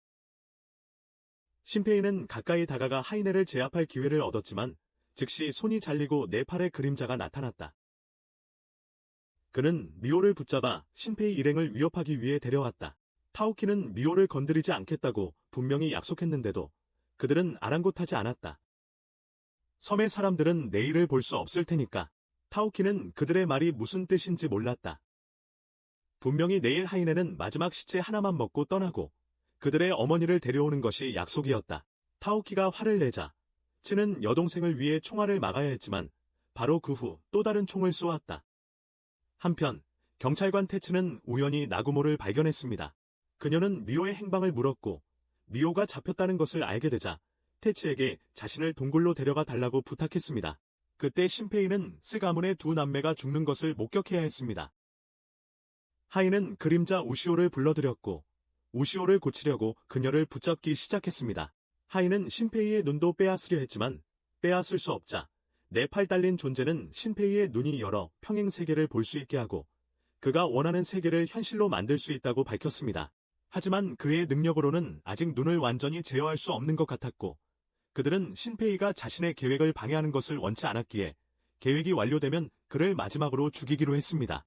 이 말을 한 후 그는 속수무책인 우시오와 신페이 앞에서 미오의 머리를 으깼습니다. 신페이가 절망하려던 순간 테츠가 이곳으로 떨어져 주의를 끌었습니다. 나구모는 그림자의 머리를 쏘고 나서 남은 총알을 신페이에게 겨눴지만 그림자가 총알을 맞고 나구모의 머리를 쏘았다. 하지만 그녀는 신페이가 병원에서 가져온 독약을 마실 시간을 벌었다. 그는 이전에 치와 우시오와 상황이 나빠지면 독약을 마시고 다시 시작하자고 이야기했다. 소량만으로도 치명적이었기에 병 전체를 마시면 즉사하지만 매우 고통스러울 것이다. 신페이는 마지막 숨을 몰아쉬며 그들을 막을 때까지 몇 번이고 반복할 것이라고 선언했다. 한편 우시오는 하이네의 침식 과정을 되돌리려 했다. 그림자에게 우시오를 죽이라고 명령했지만 우시오는 신페이와 함께 과거로 돌아가는 데 성공했다. 미오가 다시 한번 죽어야 했기에 우시오는 가슴이 찢어졌지만 신페이는 일어난 일을 잊고 이제 그림자들을 처리할 방법을 찾아야 한다고 말했다. 그러고는 메구모와 네주씨에게 자신을 소개했던 순간으로 돌아왔는데 이번에는 우시오와 함께였다. 우시오는 기뻐서 메구모에게 달려들어 안았고 네주씨는 신페이가 그림자의 공범이라고 의심했지만 메구모는 무슨 일이 있었는지 알고 싶어 했다. 그들은 모든 것을 다시 이야기해야 했고 메구모는 일시적으로 무슨 일이 있었는지 이해했다. 그녀는 또한 신페이의 눈이 어떤 시간선에서 우시오에 의해 새겨진 것이라고 의심했는데 그것은 그가 섬으로 돌아온 이후로 가지고 있던 것이었다. 그러자 우시오는 이전 시간선에서 일어났던 모든 것을 메구모에게 보여주었고 그들은 지금 행동하기 위해 분리되는 것이 현명하지 않다는 것을 알았다. 시오리를 제거할 필요가 없는 것 같았다. 시오리 그림자는 하이네의 일부였기 때문에 제거해도 소용이 없을 것이었다. 하지만 우시오는 시오리를 계속 제거해야 한다고 생각했다. 그녀는 이제 그 그림자를 지울 수 있다고 믿었기 때문이다. 한편 수는 아버지를 만나러 왔고 그에게 무언가를 말하고 싶어 했다. 바빠서 거절했기에 수의 어머니는 아들에게 이야기를 들어달라고 부탁해야 했습니다. 그는 수에게 오늘 밤 5분 동안 모든 것을 질문할 시간을 주었습니다. 그날 오후 신페이의 일행은 수정된 계획을 실행하기 위해 다시 시오리의 슈퍼마켓으로 돌아왔습니다. 이전에 우시오는 그림자를 지우는 방법을 설명했고 신페이는 자신이 류노스케가 메구모 안에 있다는 것을 알고 있다고 밝혔습니다. 그는 하인이 류노스케를 죽였는지 물었고 메구모는 사실이며 하인이 한때 자신의 친구였다는 사실을 확인했습니다. 류노스케는 이전 시간선의 모든 행동을 다시 할 것이고 메구모의 녹음된 계획을 다시 들은 후 혼자 들어갔습니다. 신페이는 네 팔을 가진 존재부터 하인까지 모든 것을 해결하려고 굳게 결심했습니다. 류노스케는 이전처럼 다시 들어갔고 신페이는 우시오를 밖으로 나가게 했습니다. 우시오는 이전 시간선의 고장난 모총을 재현할 수 있다는 사실을 깨달았습니다. 신페이는 그 총이 파괴된 것을 후회했지만 내주 씨는 우시오가 스캔할 수 있도록 다른 원본 2개를 가지고 있었습니다. 우시오는 두 번째 것을 스캔하고 원본을 지워서 계속해서 재현할 수 있었습니다. 신페이는 2분 후에 류노스케가 계획이 바뀌었다는 문자를 보낼 것이고 시오리가 창문으로 뛰쳐나올 테니 잡아서 우시오가 그녀를 지울 수 있을 거라고 말했습니다. 하지만 뛰쳐나온 사람은 류노스케였습니다. 그는 이번에는 신페이가 알고 있던 22일이 아니기 때문에 모두 함께 도망치자고 했습니다. 4팔 달린 괴물이 류노스케를 처리하기 위해 뛰쳐나왔습니다. 하이네는 이전 시간선에서 그 괴물이 신페이의 손에 표식을 남겼기 때문에 그가 어디로 도망치든 찾아낼 것이라고 밝혔습니다. 4팔의 괴물이 덤벼들자 내주 씨는 그림자에 3발을 쏘았지만 그 괴물은 여전히 움직였고 순식간에 그를 제압했습니다. 그러고는 신페이를 잡으려 했지만 우시오가 소년의 목숨을 대신 받아 순간적으로 그를 꿰뚫은 후 신페이와 함께 순간이동했습니다. 하이네는 이것이 단지 인사였다며 신페이가 어디로 가든 자신이 그를 추적하여 힘을 봉인할 것이라고 말했습니다. 신페이는 이제 그들이 정말 너무 순진했고 다시 이를 망쳤다는 것을 깨달았습니다. 우시오가 4팔의 괴물을 꿰뚫었던 것에 대해 그에게서 아무것도 느껴지지 않았던 것이 이상했습니다. 그에 대한 모든 감각은 공허했지만 하이네의 냄새가 났습니다. 두 사람은 나중에 돌아왔지만 비가 내리고 있었는데 신페이는 22일에는 전혀 비가 오지 않았던 것을 이상하게 생각했습니다. 갑자기 그는 나구모와 그녀의 쌍둥이 동생 루네스케를 보았습니다. 그가 나구모 남매가 앨런의 가게로 들어가는 것을 보고 따라 들어갔고 실제로 나구모 남매였다. 그는 이 현상이 자신이 처음 경험했던 루프와 비슷하다는 것을 깨달았다. 이것은 몇 년 전 나구모의 기억인 것 같았다. 이 기회 덕분에 그는 어머니가 교수형을 당했을 때 어머니를 만났다. 14년 전이었을 것이고 오늘은 가게 기념일이었기에 신페이의 어머니는 나구모 남매를 파티에 초대했다. 하지만 나구모는 사람 많은 것을 싫어해서 일찍 떠났다. 나구모의 친구이자 시오리의 어머니도 그녀를 계속 있게 하려고 했다. 카라쿠리와 신페이의 아버지도 이때 돌아왔다. 그는 이 순간을 소중히 여겼다. 부모님을 떠올리게 해주었기 때문이다. 그는 우슈에게 부모님 2분 다 고고학자였고 이 근처에서 자주 다이빙을 하셨다고 말했다. 동시에 신페이는 루네스케의 말, 즉 나구모처럼 불쾌한 사람에게도 마침내 친구가 생겼다는 말을 엿들었다. 나구모의 친구가 누구인지 아는 사람은 없었고 그때 장면이 갑자기 바뀌었다. 신페이는 치의 옛 병원으로 데려가졌다. 나구모는 자신의 친구가 매우 수수께끼 같은 인물이며 2층 창문에 불이 켜질 때 보통 여기에 나타난다고 말했다. 다른 두 사람은 나구모가 망상에 빠졌다고 생각하며 집으로 돌아가라고 했지만 그녀는 거절했고 그들은 먼저 떠나야 했다. 잠시 후 창문에 정말 불이 켜졌고 나구모의 친구는 실제로 하이네였다. 하이네는 친구들을 만날 준비가 아직 안 됐다며 나구모에게 사과했고 시대가 나구모를 만나는 것을 그만두라고 했다고 말했습니다. 나구모는 시대가 누구인지 궁금해했고 그는 탐욕의 화신으로 팔이 4개라고 들었습니다. 이제 시대가 누구인지 분명해졌습니다. 시간은 계속 흘러갔고 우시오는 이것이 자신들이 알던 하이네와 다르다는 것을 느꼈습니다. 시간이 흘러 여름이 되었고 나구모는 하이네를 만나러 산에 올라갔지만 내주 씨에게 발견되었습니다. 그는 뱀을 잡는 일을 맡았기 때문에 이 지역을 피하라고 했습니다. 한편 루네스케는 나구모가 많은 음식을 샀지만 어디로 가져갔는지 몰라서 여동생이 다시 산에 갔다는 것을 바로 알아챘고 그녀를 찾으러 산으로 달려갔습니다. 루네스케는 하이네를 찾았고 신페이는 오늘이 루네스케가 살해당한 날인 것 같다는 것을 깨닫고 소리를 지르려고 했습니다. 하지만 이건 그의 시간대가 아니었기에 개입할 수 없었습니다. 그리고 바로 그 후 나구모가 도착하여 하인이 루네스케를 죽인 것을 목격했습니다. 하인은 그제야 자신이 무슨 짓을 했는지 깨닫고 비명을 질렀습니다. 갑자기 그녀의 오른쪽 눈이 튀어나와 날아갔습니다. 그러자 나구모는 2개의 그림자와 마주쳤고 내주 씨는 그녀를 구하기 위해 나서야 했습니다. 바로 그 순간 루네스케는 공식적으로 여동생의 몸에 들어왔습니다. 그 후 내주 씨는 자신을 복제한 그림자에게 왼쪽 눈을 찔렸고 루네스케는 그를 데려가야 했지만 두 그림자는 곧 추격해왔습니다. 루네스케는 앞으로 나아가 그림자의 머리에서 칼을 뽑아 처리했습니다. 2초 앞을 내다보는 능력 덕분에 루네스케는 내주 그림자의 공격을 피하고 반격할 수 있었습니다. 그 사건 이후 나구모의 가족은 섬을 떠나기로 결정했습니다. 떠나면서 나구모는 하이네를 만났고 하이네는 나구모에게 다시 돌아오면 죽이겠다고 위협했습니다. 그 후 신페이는 시간을 되돌려 쇼리의 슈퍼마켓에 도착하기 전으로 돌아갔습니다. 신페이는 나구모에게 그들의 행동이 발각되었으니 계획을 변경하라고 말했습니다. 하이네 또한 이 시간대를 알게 되었고 신페이가 죽을 때마다 시간이 단축된다는 것을 알아챘습니다. 그래서 그들은 신페이를 조금씩 제거하기만 하면 되었습니다. 이제 신페이는 나구모에게 케이크를 가져왔고 두 사람은 현재 학교에 있습니다. 신페이는 루네스케의 상황에 대해 물었습니다. 루네스케가 많이 싸우는 걸 원하지 않아서 그는 누나가 동생 걱정을 하는 거라고 생각하지만 사실은 루네스케가 싸우는 것이 그녀의 몸을 한계까지 밀어붙이기 때문이다. 네조 씨의 그림자와 싸운 날 루네스케의 싸움 때문에 그녀는 4에서 5일 동안 몸이 아팠다. 나구모는 그림자들이 곧 신페이를 이 시간대로 쫓아올 것을 알고 있었기에 그림자에 대한 선제 공격을 가하기 위해 사람들을 모아야 했다. 그들은 미오의 무리와 7형제들을 모아 우쇼에게 여러 시간대의 기억을 보여주었다. 그런 다음 신페이는 이 공격의 지휘자가 될 것이기에 일어서서 연설하도록 초대받았다. 신페이가 연설을 시작하자 밖에서는 네조 씨가 미오의 그림자에게 살해당했고 치대는 그의 총을 빼앗아 조준하기 시작했다. 안에서는 신페이가 연설을 마쳤고 테츠는 그가 자신을 위해 목숨을 걸라고 하는 것이라고 생각했지만 미오와 7형제들은 모두 그를 따르기로 했다. 테츠는 가장 주저했지만 모두가 신페이를 따르는 것을 보자 체면 때문에 그도 함께하기로 했다. 하지만 신페이가 기뻐하는 순간 그는 다시 시간을 거슬러 올라가고 있음을 깨달았습니다. 그때 우시오가 달려와서 총알을 맞았기 때문이라고 알려주었습니다.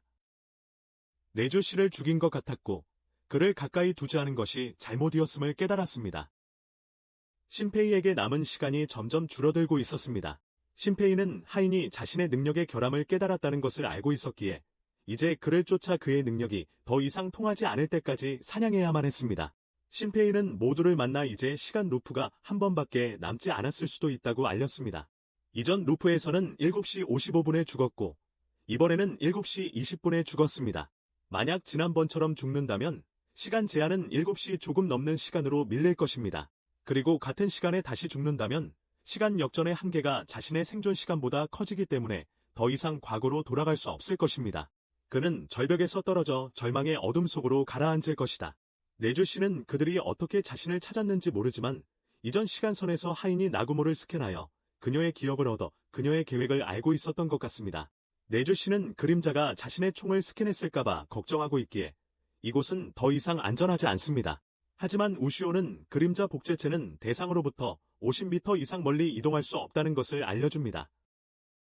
즉, 사격거리가 50m이며 그들이 사정거리 안에 들어오면 감지할 수 있다는 것입니다. 하지만 신페이는 한 곳에 머무는 것이 도움이 되지 않는다는 것을 알고 있기에 하인이 자신에게 남긴 흔적을 이용해 그녀를 유인하고 기습 공격을 할 것입니다. 그런 다음 그는 탁 트인 들판에서 기다렸고 과연 시대와 하인이 그들의 군대를 이끌고 왔습니다.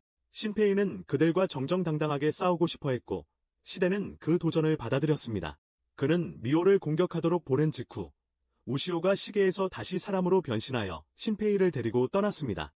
네조 씨는 시대의 그림자를 향해 쏘았지만 효과가 없었다. 우시오와 신페이는 그림자 미오를 유인하려 했지만 하인은 그녀를 막고 다른 그림자들을 사냥하도록 보냈다. 네조 씨가 문제를 일으키는 것을 눈치챈 시대는 그에게 돌을 던졌다. 그는 간신히 피했고 약간의 부상만 입었기에 하인은 그림자 미오에게 네조 씨를 처리하라고 명령했다. 우시오와 신페이는 이제 그림자들을 유인하여 유노스케가 처리하게 했고 네조 씨는 그림자 미오가 자신을 찾고 있다는 것을 알고 방어하려 했다. 하지만 미오 일행은 여기서 그녀를 처리할 준비를 하고 있었다. 스는 사격에 실패했기에 타오키는 2마리의 큰 그림자를 불러내 처리해야 했다. 한편 유노스케는 그림자들을 처리하고 있었는데 갑자기 하나가 빠져나가자 시대가 뛰어들어 신페이를 향해 쏘았다. 유노스케는 그것을 보고 하인이 자신처럼 2초 앞을 볼 수 있다는 것을 알고 몸으로 총알을 막았습니다. 신페이를 위해 시간을 벌기 위해 스스로 희생할 작정이었습니다. 하지만 네조 씨가 총을 발사하여 유노스케의 탈출을 도왔습니다. 그러자 하인은 밖을 내다보며 그림자 미오가 2개의 큰 그림자에게 괴로워하는 것을 보았습니다. 그녀는 2개의 큰 그림자를 제어하려 했지만 우시오가 그녀와 2 그림자의 연결을 끊어버렸기에 그 그림자들은 다오키만 따랐습니다.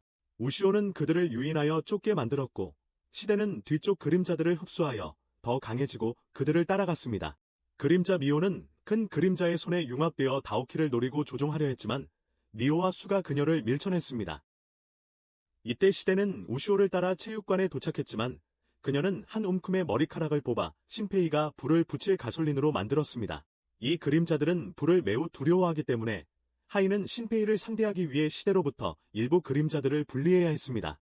하지만 테츠가 총을 쏘며 주의를 끌었고 우시오는 신페이에게 총을 넘겨 그가 쏘도록 했고 하인은 맞았습니다. 우시오는 하인을 지우려고 뛰어들 생각이었지만 주저했고 시대에게 붙잡혔습니다. 그는 신페이를 3번 쏘고 신페이보다 우시오가 먼저 죽는 것을 보고 무슨 일이 일어나는지 보기로 했습니다. 하지만 우시오는 더 영리했습니다.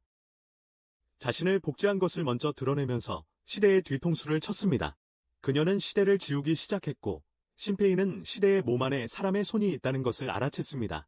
그러자 하인이 비명을 질렀고 불이 꺼졌습니다. 모두 숨쉬기가 어려워졌고 유리창이 산산이 부서지기 시작했습니다. 그들은 도망쳤고 신페이는 우시오에게 달려갔습니다. 우시오는 깨진 유리에 다쳤지만 신페이는 영리하게도 수제 방탄조끼를 준비해 두었습니다. 그 후 나구모는 하인이 체육관의 공기를 빼내 진공 상태를 만들어 외부 공기를 빨아들이게 함으로써 우시오가 시대 안의 사람의 정체를 알아채기 전에 탈출할 기회를 얻었다고 알려주었습니다. 하지만 오늘 밤은 아무도 목숨을 잃지 않았으니 승리라고 할 수 있습니다. 게다가 그들은 그림자 미호를 사로잡았고 우시오가 그녀를 아군으로 만들기로 결정했습니다. 그림자 미호는 공식적으로 길들여졌습니다. 그녀는 자신이 만들어진 순간부터 미호를 다치게 하려고 브레이크를 자르고 입원시킨 것, 그리고 기회가 있을 때 그녀를 끝장낸 것까지 신페이 일행에게 모든 정보를 털어놓았습니다. 하인이 그녀를 만든 이유는 배신자로 여겨지는 우시오를 사냥하기 위해서였습니다. 중요한 정보가 하나 더 있었습니다. 그림자가 오리지널을 사냥하는 이유는 오리지널이 살아있는 한 그림자는 일주일밖에 살 수 없기 때문입니다. 그리고 오리지널 미호가 아직 살아있으니 그림자 미호는 이제 6일밖에 남지 않았습니다. 하지만 그 시간이면 충분합니다. 타오키는 자신이 처음부터 그림자에게 속았다고 생각했고 두 형제의 아버지도 그림자의 진짜 목적을 알고 있었지만 여전히 그들을 섬기기로 선택했던 것 같습니다. 그래서 수는 그날 밤 아버지를 만나 진실을 알아내기로 결심했습니다. 저녁에 신페이는 그림자 미호에게 오리지널 미호를 보호해달라고 부탁했습니다. 그림자 미호는 그가 자신을 두려워하는 것 같다는 것을 알아챘습니다. 그녀는 신페이에게 도쿄에 여자친구가 있냐고 물었고 그는 없다고 대답했습니다. 그 후 그는 다른 사람들과 함께 수의 집으로 아버지를 찾으러 갔습니다. 하지만 그들이 도착했을 때 문은 열려 있었습니다. 안에는 그림자들에 의해 모든 것이 지워져 있었습니다. 그들은 여기서 무언가를 파괴하려고 했지만 어디에 있는지 몰라서 모든 것을 지운 것 같았습니다. 그룹은 병원으로 가서 엘리베이터가 멈춘 소리를 들었습니다. 확인해보니 수의 어머니의 휠체어가 거기에 끼어 있었습니다. 갑자기 그림자가 스쳐 지나가며 영안실 문을 쳤습니다. 그룹은 조심스럽게 안으로 들어갔지만 아무것도 찾지 못했지만 타오키는 아래쪽 비밀 통로를 알고 있었기에 그룹을 쉽게 안으로 인도했습니다. 여기에는 우시오의 시체가 있어야 했지만 하이네의 동굴로 바로 이어지는 통로를 통해 옮겨진 것 같았습니다. 그룹은 함께 내려가 수의 어머니가 두 형제의 아버지를 죽이려고 하는 것을 발견했습니다. 우시오가 뛰어들어가 하이네와의 연결을 끊었지만 수의 아버지는 숨을 멈춘 것을 알게 되었고 두 형제는 그를 소생시키기 위해 최선을 다해 심폐소생술을 해야 했습니다. 그는 정말 바로 돌아와 더 이상 숨길 수 없다는 것을 깨달았지만 여전히 하인의 편을 들었고 그 후 수의 총을 훔쳐 타오키를 쏘았습니다. 그는 우시오를 쏘려고 했지만 타오키가 총알을 막았는데 이는 사실 진짜 타오키가 아니라 그림자 미호였습니다. 진짜 타오키는 미호와 함께 차에 있었고 네즈 씨에게 보호를 맡겼습니다. 의사는 이제 미호에게 스캔을 받아 정보를 찾을 수 있게 되었지만 그의 그림자가 만들어져 죽었기 때문에 면역력이 생긴 것 같았습니다. 그 말을 듣고 그는 갑자기 충격을 받았고 그림자들이 자신도 속였음을 알게 되었다. 간호사는 신페이의 사격범이 반대편에 나타났다. 그녀는 우시오의 원래 몸을 가져왔고 시대로부터 그들에게 메시지를 전달했다. 우시오는 그녀를 쫓고 싶었지만 함정임을 알고 있던 신페이에게 막혔다. 그는 의사가 더 이상 이전처럼 침묵하지 않을 것을 알았다. 의사는 그들에게 진짜 타오키를 부르라고 요청했다. 그 두 남매의 어머니도 의식을 회복했고 자신이 그림자였다는 진실을 알게 되었다. 의사는 하인이 죽으면 모든 그림자들도 죽는다고 알렸다. 하인의 완전한 부활 시도는 고향, 그림자들만 사는 곳으로 돌아가고 싶었기 때문이었습니다. 의사는 그녀가 자신의 그림자와 가족의 그림자들을 데려갈 수 있도록 돕고자 했습니다. 그래서 그는 두 아이가 죽는 것을 개의치 않았지만 아내는 그가 너무 이기적이라고 생각하고 두 아이와 섬 사람들이 그를 얼마나 필요로 하는지 일깨워주기 시작했습니다. 그러자 그는 금고에서 신페이의 부모를 포함해 자신이 하인에게 먹인 모든 환자들의 기록이 담긴 수첩을 꺼냈습니다. 그들은 사고로 죽은 것이 아니라 하인의 동굴을 발견했기 때문에 입을 막고 사고로 위장되었습니다. 신페이가 시대의 진짜 정체를 알고 싶어 하자 그는 자신이 이 섬을 세운 최초의 사람이자 책임자임을 밝혔습니다. 그날 밤 23일로 넘어가는 시간에 우시오가 나구모를 찾아와 이전 기억을 보았다고 말했습니다. 우시오는 하인에게서 분리된 눈이 자신임을 알고 있었기에 언젠가 자신도 하인처럼 미쳐버릴까봐 꽤 걱정했습니다. 하지만 그런 일이 생기면 나구모가 직접 우시오를 처리할 것입니다. 한편 미오는 자신의 그림자와 마주하고 있었다. 그림자 미오는 미오가 마음속에 숨기고 있던 모든 결점, 즉 미오가 항상 자신을 우시오보다 열등하다고 여겼기에 신페이에게 자신의 진심을 표현하지 못했다는 사실을 드러냈다. 미오가 말을 망설이면 그림자 미오가 스스로 모든 것을 말할 것이다. 수는 이제 어머니의 유고를 보게 되었다. 그의 가족은 300년 동안 그림자들을 섬겨왔고 각 세대에서 오직 한 명만이 이 비밀을 알도록 허락되었다. 수가 너무나도 마음이 따뜻하고 인간의 생명을 소중히 여겼기에 노인은 그를 이 일에 끌어들이고 싶지 않았다. 타오키는 신페이에게 얼마나 오랫동안 깨어 있었는지 모르겠지만 잠을 잘 것을 권했다. 모두가 여기 있으니 안심하고 쉴 수 있을 것이다. 신페이는 평화롭게 잠들기로 했다. 네지오 씨가 몰래 집으로 돌아가려던 참에 우시오가 그를 발견하고 따라가려 했다. 그는 제지했지만 우시오는 그림자를 감지하고 그의 집에 따라 들어갔다. 네지오 씨는 우시오를 지하실로 데려갔고 거기서 그림자가 된 그의 아내를 만났다. 아내는 폭주하고 있었고 그는 바로 끝내려 했다. 우시오는 그의 아내를 구하는 것을 돕고 싶어 했지만 네지오 씨는 자신의 진짜 아내를 죽인 존재였기에 여전히 가장 큰 적이라고 생각했다. 그는 우시오에게 마무리할 수 있도록 떠나달라고 부탁했고 우시오는 떠났다. 다음 날 아침 신페이는 모두가 무사한 것을 보고 시간 역전 제한을 연장할 수 있었다. 그룹은 섬의 그림자들을 일부 제거하기로 결정했습니다. 그들은 3개의 그룹으로 나뉘었습니다. 나구모의 그룹은 한 지역을 정리하고 그와 우시오는 다른 곳으로 가고 2명의 미오와 수는 앨런 삼촌을 돕고 서로를 보호하기 위해 돌아갈 것입니다. 그림자 미오는 미오가 우시오와 신페이가 함께 다니는 것을 별로 좋아하지 않는다고 넌지시 말했지만 진짜 미오는 그것을 무시하고 그림자 우시오가 그녀의 짧은 머리를 복제하고 재현할 수 있도록 우시오의 원래 머리카락을 꺼냈습니다. 떠나기 전에 미오는 신페이에게 이 일이 끝난 후 자신이 할 말이 있다며 신페이가 무사히 돌아오기를 바란다고 말했습니다. 그 후 그는 우시오와 함께 옛 선생님의 집으로 갔습니다. 확실히 그녀는 그림자에게 살해당했습니다. 섬의 대부분의 아이들은 그녀에게서 가르침을 받았고 그들은 그녀에게서 많은 추억과 가르침을 받았기 때문에 선생님을 복수하기로 결정했습니다. 그들은 산으로 올라가 수색하다 아이들의 비명을 들었다. 도착하자 선생님의 그림자가 세 아이를 죽이려 하고 있었다. 신페이와 우시오는 그들을 구하기 위해 나타나 동시에 그림자들을 쓰러뜨렸지만 선생님의 그림자는 도망쳐 반격했고 신페이는 총을 쏘게 되었다. 그들은 아이들을 속이기 위해 이야기를 지어내고 우시오가 그림자라는 사실을 비밀로 해달라고 부탁했다. 갑자기 우시오는 무의식적으로 매우 이상한 말들을 했다. 하지만 더 파고들기 전에 메구모의 전화가 왔다. 그들은 모여서 조사했던 모든 집의 검은 자국만 남아있다는 것을 알게 되었다. 이웃들은 그 집들이 친척을 방문하러 섬을 떠났다고 생각해서 별로 신경 쓰지 않았다. 그림자들은 내일 실행할 계획을 기다리며 숨어있는 것 같았다. 그래서 우시오에게 쉽게 다시 붙잡히지 않으려 했다. 그 후 신페이는 자신이 해야 할 일을 알았다. 그는 항상 가고 싶었던 곳, 그림자 미오에게 처음 죽었던 곳, 하루코 신사로 가야 했다. 그의 목적은 카라키리 신관을 만나는 것이었다. 신관은 신페이를 따뜻하게 맞이하며 안으로 초대했다. 안으로 들어가자 우시오는 카라키리가 그림자가 아니라는 것을 알았다. 잠시 편안하게 이야기를 나누다가 신페이가 하루코 신에 대해 묻기 위해 온 것이 아닌가 싶었다. 하지만 메구모가 이미 그에 대해 이야기해 주었다. 특히 사람들은 하루코가 사실은 복제 능력을 가진 외계의 존재라고 추측했습니다. 수백 년 전 지구에 떨어진 후 고래 모습으로 변신하여 이 섬에 떠밀려왔고 처음 만난 소녀를 복제한 후 그 소녀를 사라지게 했다는 것입니다. 카라키리는 이것이 신페이의 추측이라고 생각했지만 신페이는 그림자의 존재를 언급하며 사진 2장을 그에게 던졌습니다. 그는 카라키리가 고대시대 사진에 나타난 이유를 물었고, 물론 그가 누구인지도 알고 있었습니다. 수 클리닉을 처음 설립한 사람이자 저주받은 네팔의 그림자, 시대, 메구모와 다른 사람들은 매복하기 위해 밖에서 기다리고 있었습니다. 심페이는 시대가 그때부터 지금까지 어떻게 그렇게 젊게 살 수 있었는지 물었습니다. 간단한 답은 그가 그림자도 인간도 아니었다는 것입니다.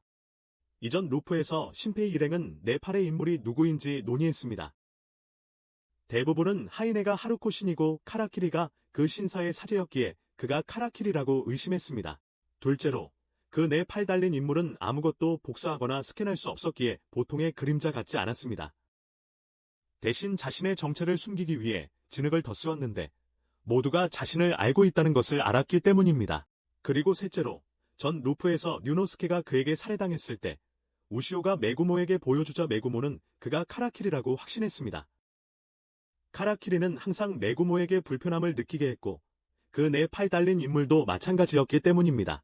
확실한 증거가 없었기에 그들은 지난밤 체육관에서의 싸움으로 카라키리의 손이 화상을 입었는지 확인해야 했습니다. 또한 지난밤 의사는 시대가 이전에 하이네를 키워 아이를 낳게 했고 그 후에도 계속해서 아이를 낳게 했다는 사실을 모두에게 밝혔습니다. 그때부터 시대 일족은 두 갈래로 나뉘었습니다.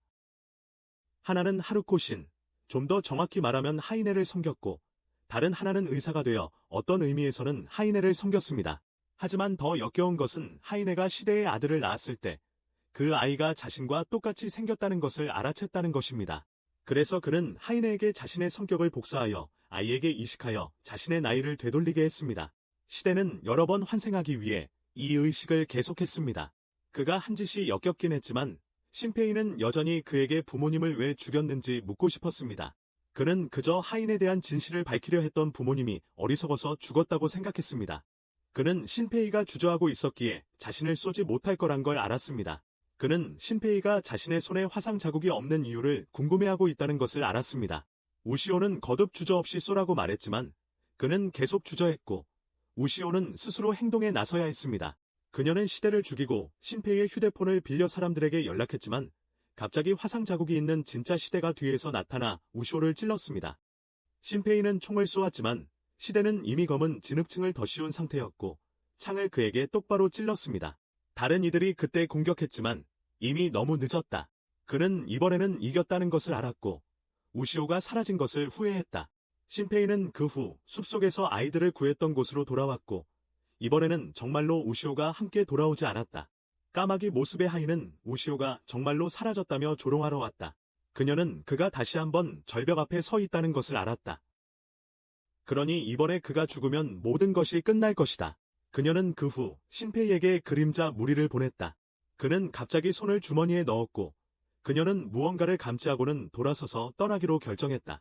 심페이는 주머니에서 우시오의 목걸이를 찾았다. 그러고는 모두에게 전화를 걸어 알렸고 모두 우시오가 사라졌다는 말에 충격을 받았습니다. 심페이는 썰물 때 바다 근처 작은 섬에서 나구모 일행과 만나기로 했습니다.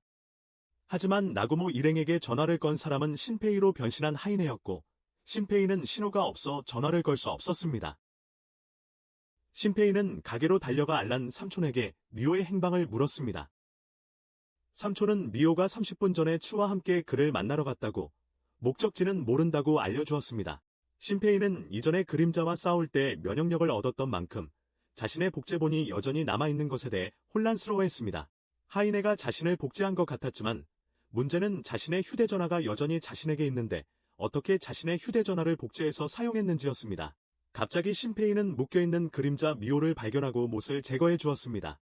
그녀는 우시오가 죽으면 자기가 제어력을 잃을까봐 미호가 자신을 여기 묶어 두었다는 것을 그에게 보여주었다. 심페이는 또한 이전 루프에서 자신의 그림자가 휴대전화를 복제한 후 하인과 합쳐졌을 때 그녀가 자신의 휴대전화 사본을 얻었기 때문에 자신이 부주의했음을 깨달았다. 그 후 심페이는 나구모로부터 전화를 받았지만 하인이 전화를 받아 미호의 무리와 나구모의 무리의 위치를 알려주며 누구를 구할지 선택하라고 했다. 심페이는 상황을 바꿀 무언가를 해야 한다고 결정했다. 10분 전, 츠와 미호는 알란 삼촌의 정원에 도착하여 거기서 시대를 만났다. 그는 검은 진흙 형태로 변신하여 그들을 모두 죽일 준비를 하고 있었다. 한편 나구모의 무리는 심페이의 전화를 의심하기 시작했다. 나구모는 그녀가 신호를 보내면 싸울 준비를 하도록 네지오 씨와 타오키를 배치해 두었다. 그녀는 망치를 들고 혼자 신페이를 만나기로 한 장소로 갔다. 그녀는 휴대전화에 정보를 말해서 류노스케에게 전달했다. 만나자마자 류노스케는 그가 하이네임을 알아챘다. 그는 그녀의 가장을 그만두라고 했고 두 사람이 잡담을 나누는 동안 갑자기 시대가 뒤에서 그를 물었다. 그는 동시에 두 개의 존재가 있는 것처럼 보였다. 그는 류노스케가 2초에 유리한 시간이 있다는 것을 알았지만 하이네는 그 속임수를 간파했기에 류노스케의 유리함은 사라졌다.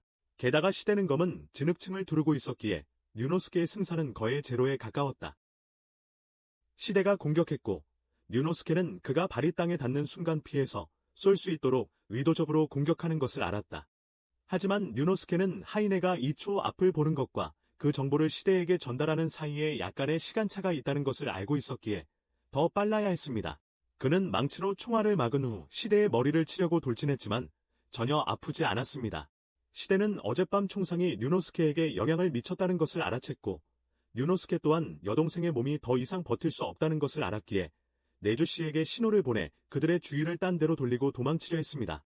하지만 나구모는 도망치고 싶지 않아서 다시 제어권을 되찾았습니다. 류노스케는 이것이 전화를 통해 메시지를 전달할 필요 없이 직접 대화할 수 있었던 처음이라는 것을 깨달았습니다. 나구모는 이길 방법이 있다고 알려주며 류노스케에게 자신의 몸은 걱정하지 말고 전력으로 싸우라고 말했습니다.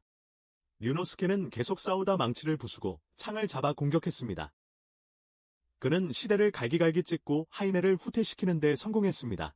그녀는 시대가 일어나기를 바랐고 이 시점에서 그녀는 나구모가 자신이 사냥당할 것을 알면서도 왜 여기로 돌아왔는지 알고 싶어 했습니다. 나구모는 대신 이야기를 길게 해서 시체가 조금 회복할 시간을 벌기로 결정했습니다. 본질적으로 그녀는 류노스케의 죽음이 자신의 잘못이라고 믿으며 속죄하기 위해 돌아왔다고 말했습니다. 하이네와 너무 가까웠던 것이 그녀의 잘못이었습니다. 그녀는 그 후 창을 부수고 시대를 찌르는 것으로 계속 싸웠고 류노스케는 시대의 갑옷으로 들어가 그와 분리될 수 있었습니다. 시대의 진흙 갑옷은 부분적으로 파괴되었고 나구모의 몸은 한계에 달했고 류노스케는 마침내 자신의 몸을 되찾았습니다. 한편 신페이와 그림자 미호는 앨런 삼촌의 정원에서 시대를 만났습니다. 그는 미호와 츠가 하이네의 동굴로 끌려갔다고 그들에게 알렸습니다.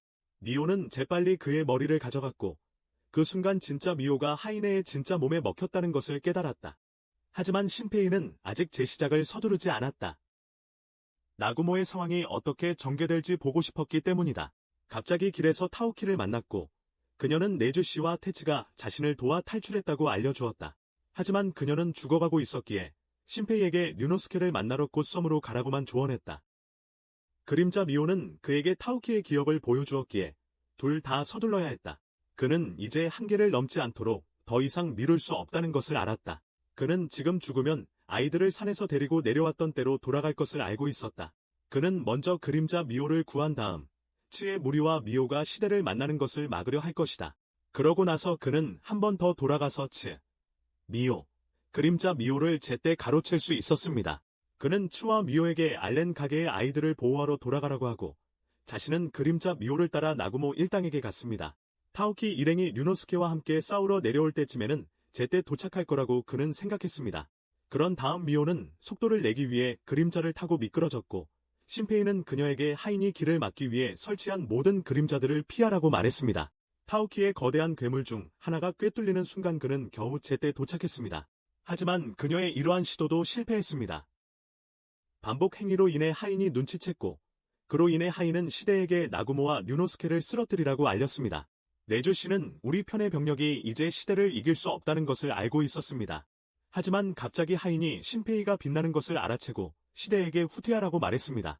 신페이는 나구모에게 달려가 다시 한번 도와주려 했다. 하지만 그림자 미호는 신페이가 한계에 다다랐음을 알고 그를 막았다. 더 애쓸수록 더 많은 것을 잃을 것이다. 나구모는 하인이 사실은 어린아이일 뿐이며 시대가 하인을 이용하는 배우라는 것을 신페이에게 알려주었다. 가능하다면 하인이 그에게서 벗어나도록 도와야 한다. 신페이는 그녀에게 약속했고 그녀는 죽기 전에 류노스케를 신페이에게 맡겼다. 나구모를 잃은 것은 신페이에게 너무나 큰 상실이었다. 의사는 나구모의 사망 소식 때문에 언론이 곧 도착할 것을 알고 그녀의 시신을 지하실에 보관해야 했다. 하지만 신페이는 이제 류노스케의 능력을 얻은 듯했고 의사가 곧 무슨 말을 할지 그리고 바다에 낙뢰가 칠 것을 미리 알고 있었다. 츠는 이때 신페이를 도울 수 없었고 나구모를 죽게 내버려둔 것에 대해 죄책감을 느꼈다. 아무도 그를 비난하지 않는다는 것을 알았지만 신페이는 너무 많은 것을 짊어지고 있었다. 신페이는 그들이 너무 많은 것을 잃었다는 것을 깨달았다. 우시오, 큰 우시오, 나구모, 그리고 우시오가 만들 수 있었던 모든 무기들. 하지만 그림자 미호는 신페이의 주머니에 무엇이 있는지 물었다. 그것은 단지 우시오의 목걸이 조각이었다. 하지만 그림자 미호는 이것이 우시오가 남긴 기억이라는 것을 깨달았다.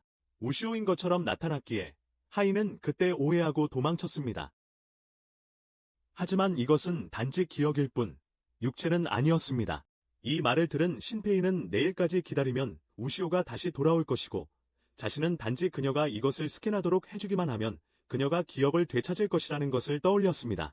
이것은 신페이에게 더 큰 희망을 주었습니다. 한편 츠는 우시오의 재단 앞에 앉아 이전 루프에서 기억을 얻었는지 궁금해했습니다. 미호는 츠의 고백을 기억할까요?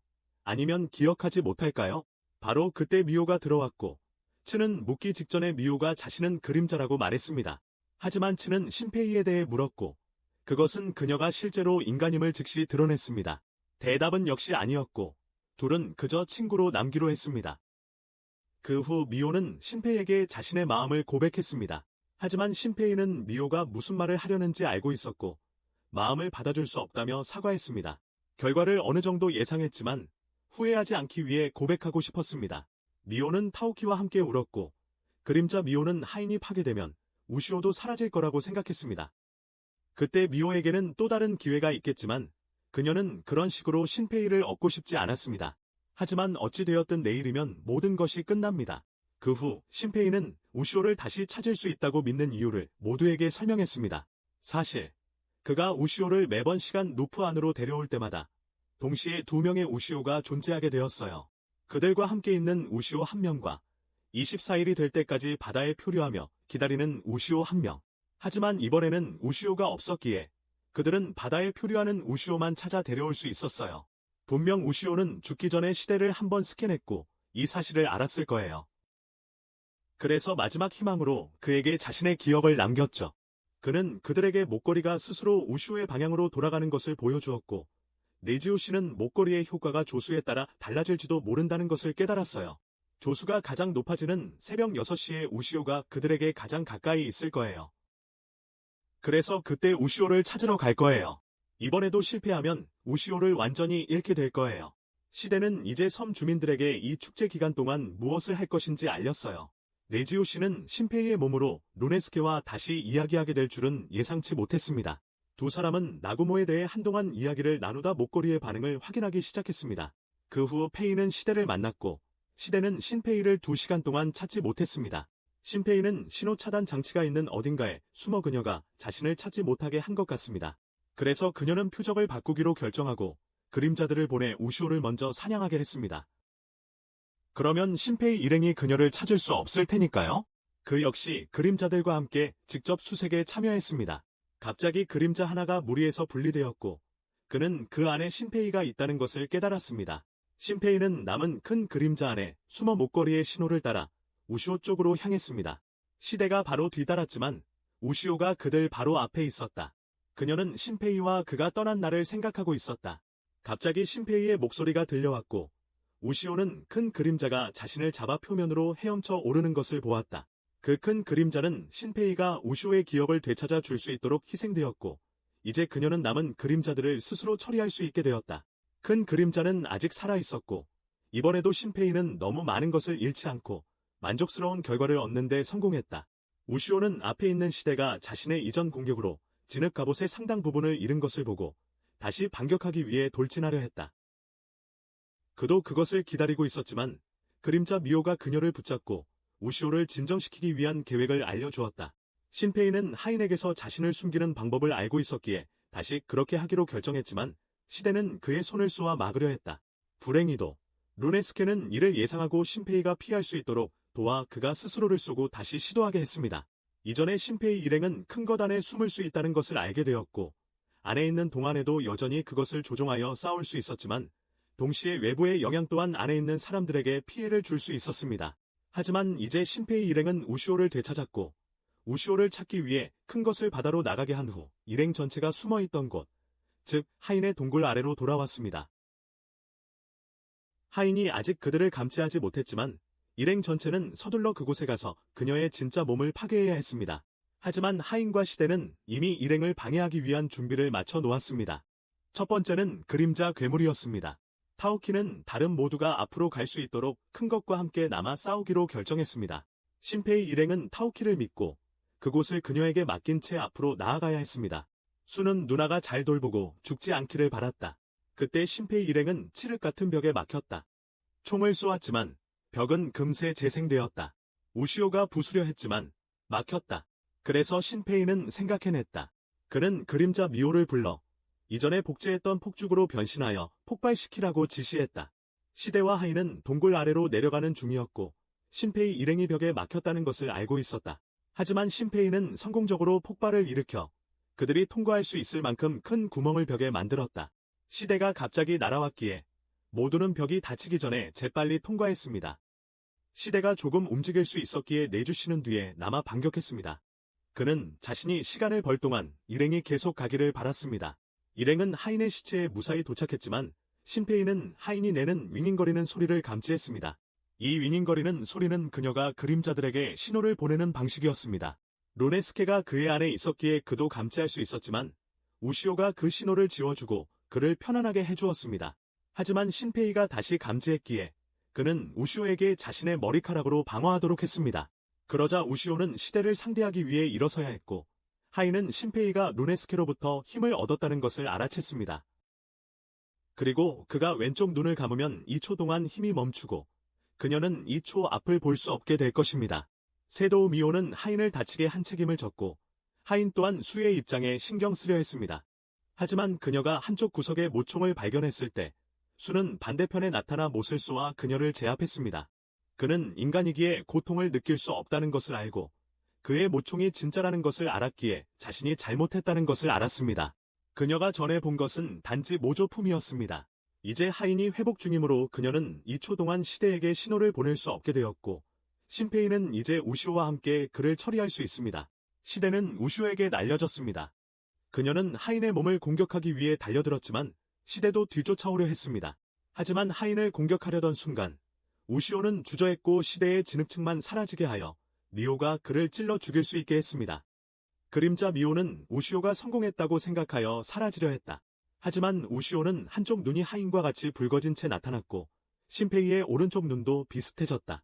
그림자 미호는 우시오가 결정적인 행동을 하지 않았다는 것을 알았고 어떻게든 시대의 두 몸을 확실히 처리했음에도 불구하고 시대는 여전히 살아있었다. 시대는 하인이 이제 쓸모없고 더 이상 가치가 없다는 것을 깨달았다. 그는 하인의 두 눈이 모두 사라졌으므로 그녀의 힘은 거의 존재하지 않는다는 것을 알았다. 하인은 시대에게 자신을 버리지 말라고 애원했지만 그는 손을 칼날로 만들어 하인을 반으로 갈랐다. 갑자기 문이 열리고 시대는 저편에서 신페이를 기다릴 것이다. 그러자 문이 모든 사람을 빨아들이기 시작했다. 우시오는 신페이를 막으려 했고 다시 한번 그곳에 들어가면 돌아올 수 없다고 말했지만 동시에 자신이 혼자 들어가고 싶어 했기에 신페이는 거절했다. 우시오는 루네스케에게 신페이를 여기서 데리고 나가 달라고 부탁했지만 루네스케는 여동생과의 약속을 지키고 하인을 구하고 싶어 했다. 신페이는 우시오에게 자신이 항상 그녀를 지켜보겠다고 그리고 그녀와 함께하고 싶다고 말했다. 그러고 나서 신페이와 우시오는 그 문을 통과했다. 신페이는 하인의 세계에서 눈을 떴다. 그는 이곳의 경계를 보고 여기서는 시간의 흐름이 끊겼다는 것을 깨달았다. 이 세계에서는 시간이 영향을 미치지 않으므로 죽어도 누프되지 않는다는 것을 의미했다. 신페이는 우시오를 찾아가기로 결심했고 루네스케는 그녀가 근처에 있다는 것을 느꼈고 그녀가 출력한 총도 아직 사라지지 않았다. 하지만 신페이는 다리에 부상을 입었기에 루네스케는 신체를 바꿔 신페이와 고통을 나누겠다고 제안했다. 둘러보니 두 사람 모두 이곳이 저 바깥 섬과 닮았다고 느꼈다. 마침내 그들은 노래를 듣고 신페이가 하인의 것으로 알아본 공을 보았다. 공이 움직이기 시작하자 둘 다 그것을 따라갔다. 그들은 고대 도시에 이르러 인간처럼 보이는 그림자들을 보았지만 루네스케는 그것들이 적대적인 것 같지 않다는 것을 알아챘다. 공은 그들을 그림자 무리로 이끌었고 그들은 사라졌고 신페이는 가운데 우시오를 보았다. 우시오는 몸이 좋지 않았고 하인이 갑자기 그녀에게서 나왔다. 루네스케는 누나가 우시오가 하인에게 빙이 되면 나구모가 그녀를 죽일 거라고 말했던 것을 기억했다.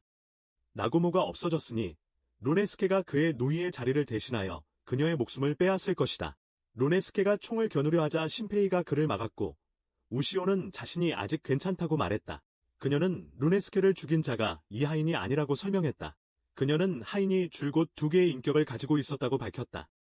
하나는 헤르코가 복제한 인간 소녀 하인의 인격이었고 다른 하나는 섬 주민들이 숭배하는 신 헤르코의 인격이었다. 우시오 안의 인격은 과거 나구모의 친구였던 하인의 인격이었다. 하인은 세 사람과 모두 이야기하고 싶어 했고 동의하자 하인이 모습을 드러냈다. 그녀는 자신이 긴 꿈을 꾸었다고 설명했다. 그 긴 꿈은 우시오의 기억이었어요. 그녀는 헤르코의 인격이 초래한 일들에 대해 죄책감을 느꼈어요. 루네스케는 모든 것을 기획한 범인이 시대이기 때문에 사과하지 말라고 그녀에게 말했어요. 시대는 우시오의 눈을 되찾아 시간과 공간을 지배하는 고차원으로 이동하려고 했어요. 그러자 우시오는 시대의 생각을 읽었고 그가 세상을 파괴하려 한다는 것을 설명했어요. 갑자기 제2차 세계대전의 공습이 시작되었고 우시오는 그룹을 폭격으로부터 보호했어요. 신페이는 시대가 눈을 가져가 현실 세계로 돌아갈 생각이라면 그들이 눈을 사용하여 돌아갈 방법이 있을 거라고 말했어요. 하인은 이 공습이 헤르코의 기억에서 비롯되었고 이 장소가 그녀의 기억과 연결되어 있기 때문에 헤르코의 인격을 죽여야 한다고 알려주었어요. 헤르코가 잊고 싶어 했던 날이었지만 시대는 그녀에게 그날을 떠올리게 강요한 것 같았다. 그때 우시오는 시대가 헤르코에게 그날의 기억을 되살리게 하고 있다는 것을 깨달았다. 하인은 모두에게 헤르코의 그 기억을 잠시 억누르려고 노력하겠다고 말했다. 하지만 그래도 시대의 갑옷을 조심해야 했다. 먼저 시대의 갑옷을 없애야 했고 우시오는 미오에게서 열매를 받았기에 자신이 할 수 있다고 확신했다. 그러자 하인이 시간을 멈추기 위해 기억을 억눌렀다. 우시오는 그 후 폭탄에서 폭탄으로 뛰어넘으며 시대가 서 있는 비행기로 향했다. 하지만 그의 갑옷 안에는 아무것도 없었다. 시대는 그녀가 자신의 비밀을 알아챘는지 물었고 우시오를 공격했습니다. 그가 우시오의 눈을 건드리려는 순간 그녀는 매달려 있던 원래의 우시오 조각을 먹고 아이 모습으로 돌아왔습니다. 우시오는 눈을 되찾고 헤르코를 베려고 뛰어올랐습니다. 우시오는 헤르코를 베어 공습의 기억을 지웠습니다. 떨어지면서 우시오는 신페이에게 연락하여 시대의 진짜 몸은 현실 세계에 있으며 헤르코를 통해 갑옷을 조종하고 있다고 말했습니다. 신페이는 현재 갑옷에 무슨 일이 일어나고 있는지 궁금해했고 우시오는 자신이 지운 시대의 갑옷 부분이 아직 회복되지 않았다는 것을 알아챘습니다. 그래서 신페이는 우시오가 시대의 갑옷을 완전히 지울 수 있다면 승리할 것이라는 것을 알았습니다. 우시오는 의식을 잃었고 신페이는 그녀를 잡으려고 달려갔습니다. 하인은 현재의 우시오는 완전히 회복할 수 없어서 어린아이 모습을 유지해야 한다고 설명했습니다. 우시오는 더 이상 싸울 수 없었기에 신페이는 루네스케가 시대의 갑옷을 대신 입을 수 있을지 궁금해했습니다. 가능했지만 너무 위험했습니다. 우시오가 깨어나 그들에게 텔레파시로 말을 걸었고 권총용 탄환을 더 만들 수 있다고도 했습니다. 하지만 인수하는 데 2분이 걸리며 루네스케와 신페이는 그때까지 살아남아야 한다고 했습니다. 시대는 신페이 일행이 계획을 가지고 있음을 깨달았습니다. 그는 하인이 자신을 배신할 거라고는 예상하지 못했지만 그녀는 그가 변했다고 말했습니다. 시대는 이를 부정하며 자신은 각성했고 이제 자신의 욕망을 추구하고 있다고 말했습니다. 그러고는 시대가 공격해왔고 신페이가 쏜 총알은 그에게 효과가 없었기에 시대는 신페이의 공격을 무시했습니다. 우시오는 무기를 바꿔서 총을 이전 나구모의 망치로 만들었다. 그러자 시대는 헤르코에게 총을 만들어 달라고 부탁했다. 싸우는 동안 시대는 우시오를 공격하려 했다. 루네스케는 그를 주먹으로 치고 신페이의 손가락을 부러뜨렸지만 이것이 시대를 우시오에게서 밀어냈다. 그러자 시대는 신페이를 쏘려고 했고 루네스케는 피했지만 총알은 시대로 변신했고 그는 뒤에서 신페이의 왼팔을 잘라냈다. 루네스케는 더 이상 무기를 사용할 수 없다는 것을 알았지만 신페이는 역전할 때라고 말했다. 양측은 계속 싸웠고 루네스케는 여전히 시대의 공격을 피했고 마침내 시대에게 손을 대어 갑옷을 제어했다. 루네스케가 더 이상 고통을 억누르지 않았기 때문에 신페이는 너무 고통스러워 거의 의식을 잃을 지경이었다. 우시오는 총 준비를 마쳤지만 그 순간 시대는 루네스케를 진흙 속에 고립시켜 몸에서 떨어뜨렸다. 갑옷의 제어권을 되찾은 시대는 신페이에게 나구모가 전에 같은 짓을 시도했기에 이미 루네스케를 무력화할 방법을 찾았다고 말했다. 신페이는 이제 총에서 불과 몇 걸음 떨어져 있었지만 붕괴되기 시작했다. 우시오는 자신을 총알로 만들어 신페이에게 끝날 준비가 되었다고 말했다. 그러자 신페이는 그녀에게 달려갔고 시대도 그를 공격하려 했다. 시대는 신페이가 총에 도달하기 전에 그를 공격할 수 있었다. 하지만 하이네가 총을 신페이 쪽으로 옮겼고 신페이는 총을 잡고 공격을 피한 뒤 시대를 쏘았다. 시대가 소멸되자 그의 몸이 너무 늙어 움직일 수 없었기에 현실 세계에서 무력해졌다. 우시오는 평상으로 돌아와 헤루코를 품에 안았다. 그녀는 헤루코의 고통을 지워주겠다고 말했고 지우기 시작하자 그들은 갑자기 300년 전 히데가시마 섬의 현장으로 이동했다. 그들은 해변에 있는 고래와 그에게 다가가는 하이네를 보았다. 류노스케는 이것이 헤루코가 하이네에게 빙의하려던 순간이며 모든 것이 다시 시작되는 순간임을 깨달았다. 류노스케는 하이네를 막으려 했고 하이네는 갑자기 누군가 자신의 손을 잡는 것을 느꼈다. 그녀는 방금 신페이가 고래에 접근하지 말라고 하는 것을 보았고 유령을 본 줄 알고 놀라 도망쳤다. 류노스케는 깨어난 그의 눈 덕분에 신페이가 과거를 만지고 바꿀 수 있다고 설명했다. 헤루코는 여전히 고래에게 손을 뻗으려 했다. 우시오는 헤루코를 신페이에게 건네주고 고래에게로 갔다. 그녀는 이제 헤루코가 고래를 지워야 한다고 말하려 했던 것을 이해했다고 설명했다. 그렇지 않으면 모든 일이 이전과 똑같이 일어날 것이다. 헤루코는 울부짖었지만 우시오가 고래를 지우자 진정되며 사라졌다. 하이네도 사라지기 시작하며 그들에게 감사를 표했다. 그녀는 류노스케에게 환생하면 친구가 될 수 있냐고 물었고 류노스케는 동의했다. 둘 다 얼마 지나지 않아 사라졌다. 우시오가 다음으로 사라졌고 신페이는 자신도 그녀와 함께 가고 싶다고 말했다. 지금 몸으로 돌아온다면 죽을지도 몰라. 하지만 신페이는 우시오와 함께 사라지는 쪽을 택했어. 하지만 우시오는 그가 사라지는 걸 원치 않았어.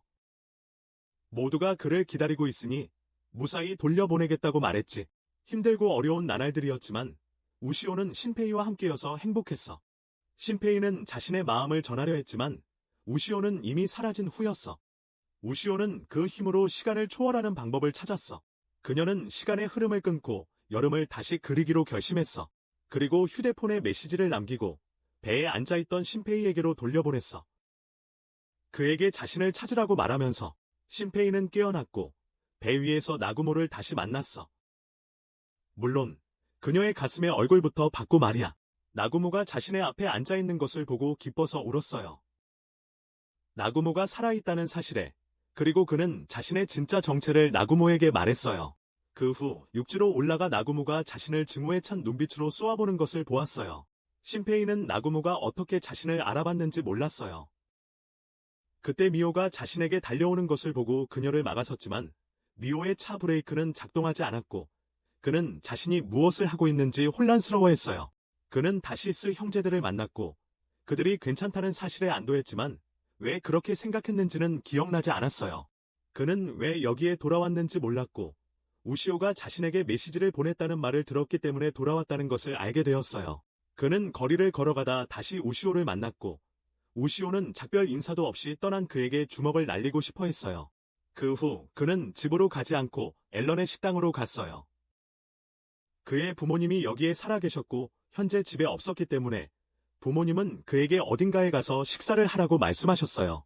그는 앨런의 식당에 도착해서 다시 모두를 만났어요. 어제 21일, 그가 왜 여기로 돌아왔는지 기억해냈다. 우시오에게서 잠시 고향에 돌아오라는 메시지를 받았다. 섬이 사라질까봐 걱정되어 돌아오기로 결심했다. 그 후 슈오리의 슈퍼마켓에 가서 아이들이 여전히 무사한 것을 확인했고 곧 불꽃놀이 축제가 열릴 예정이었다. 아이들은 불꽃놀이 축제가 한 해의 생일과 겹친다고 말했지만 신페이는 그전에는 눈치채지 못했다. 그러고 나서 신사에 가서 거기서 카라쿠리를 만났다. 그는 나이가 들었고 아들이 있었는데 아들은 우시오가 요즘 해변에서 목걸이를 잃어버려 쓰레기를 치우고 있다는 것을 기억하고 있었다.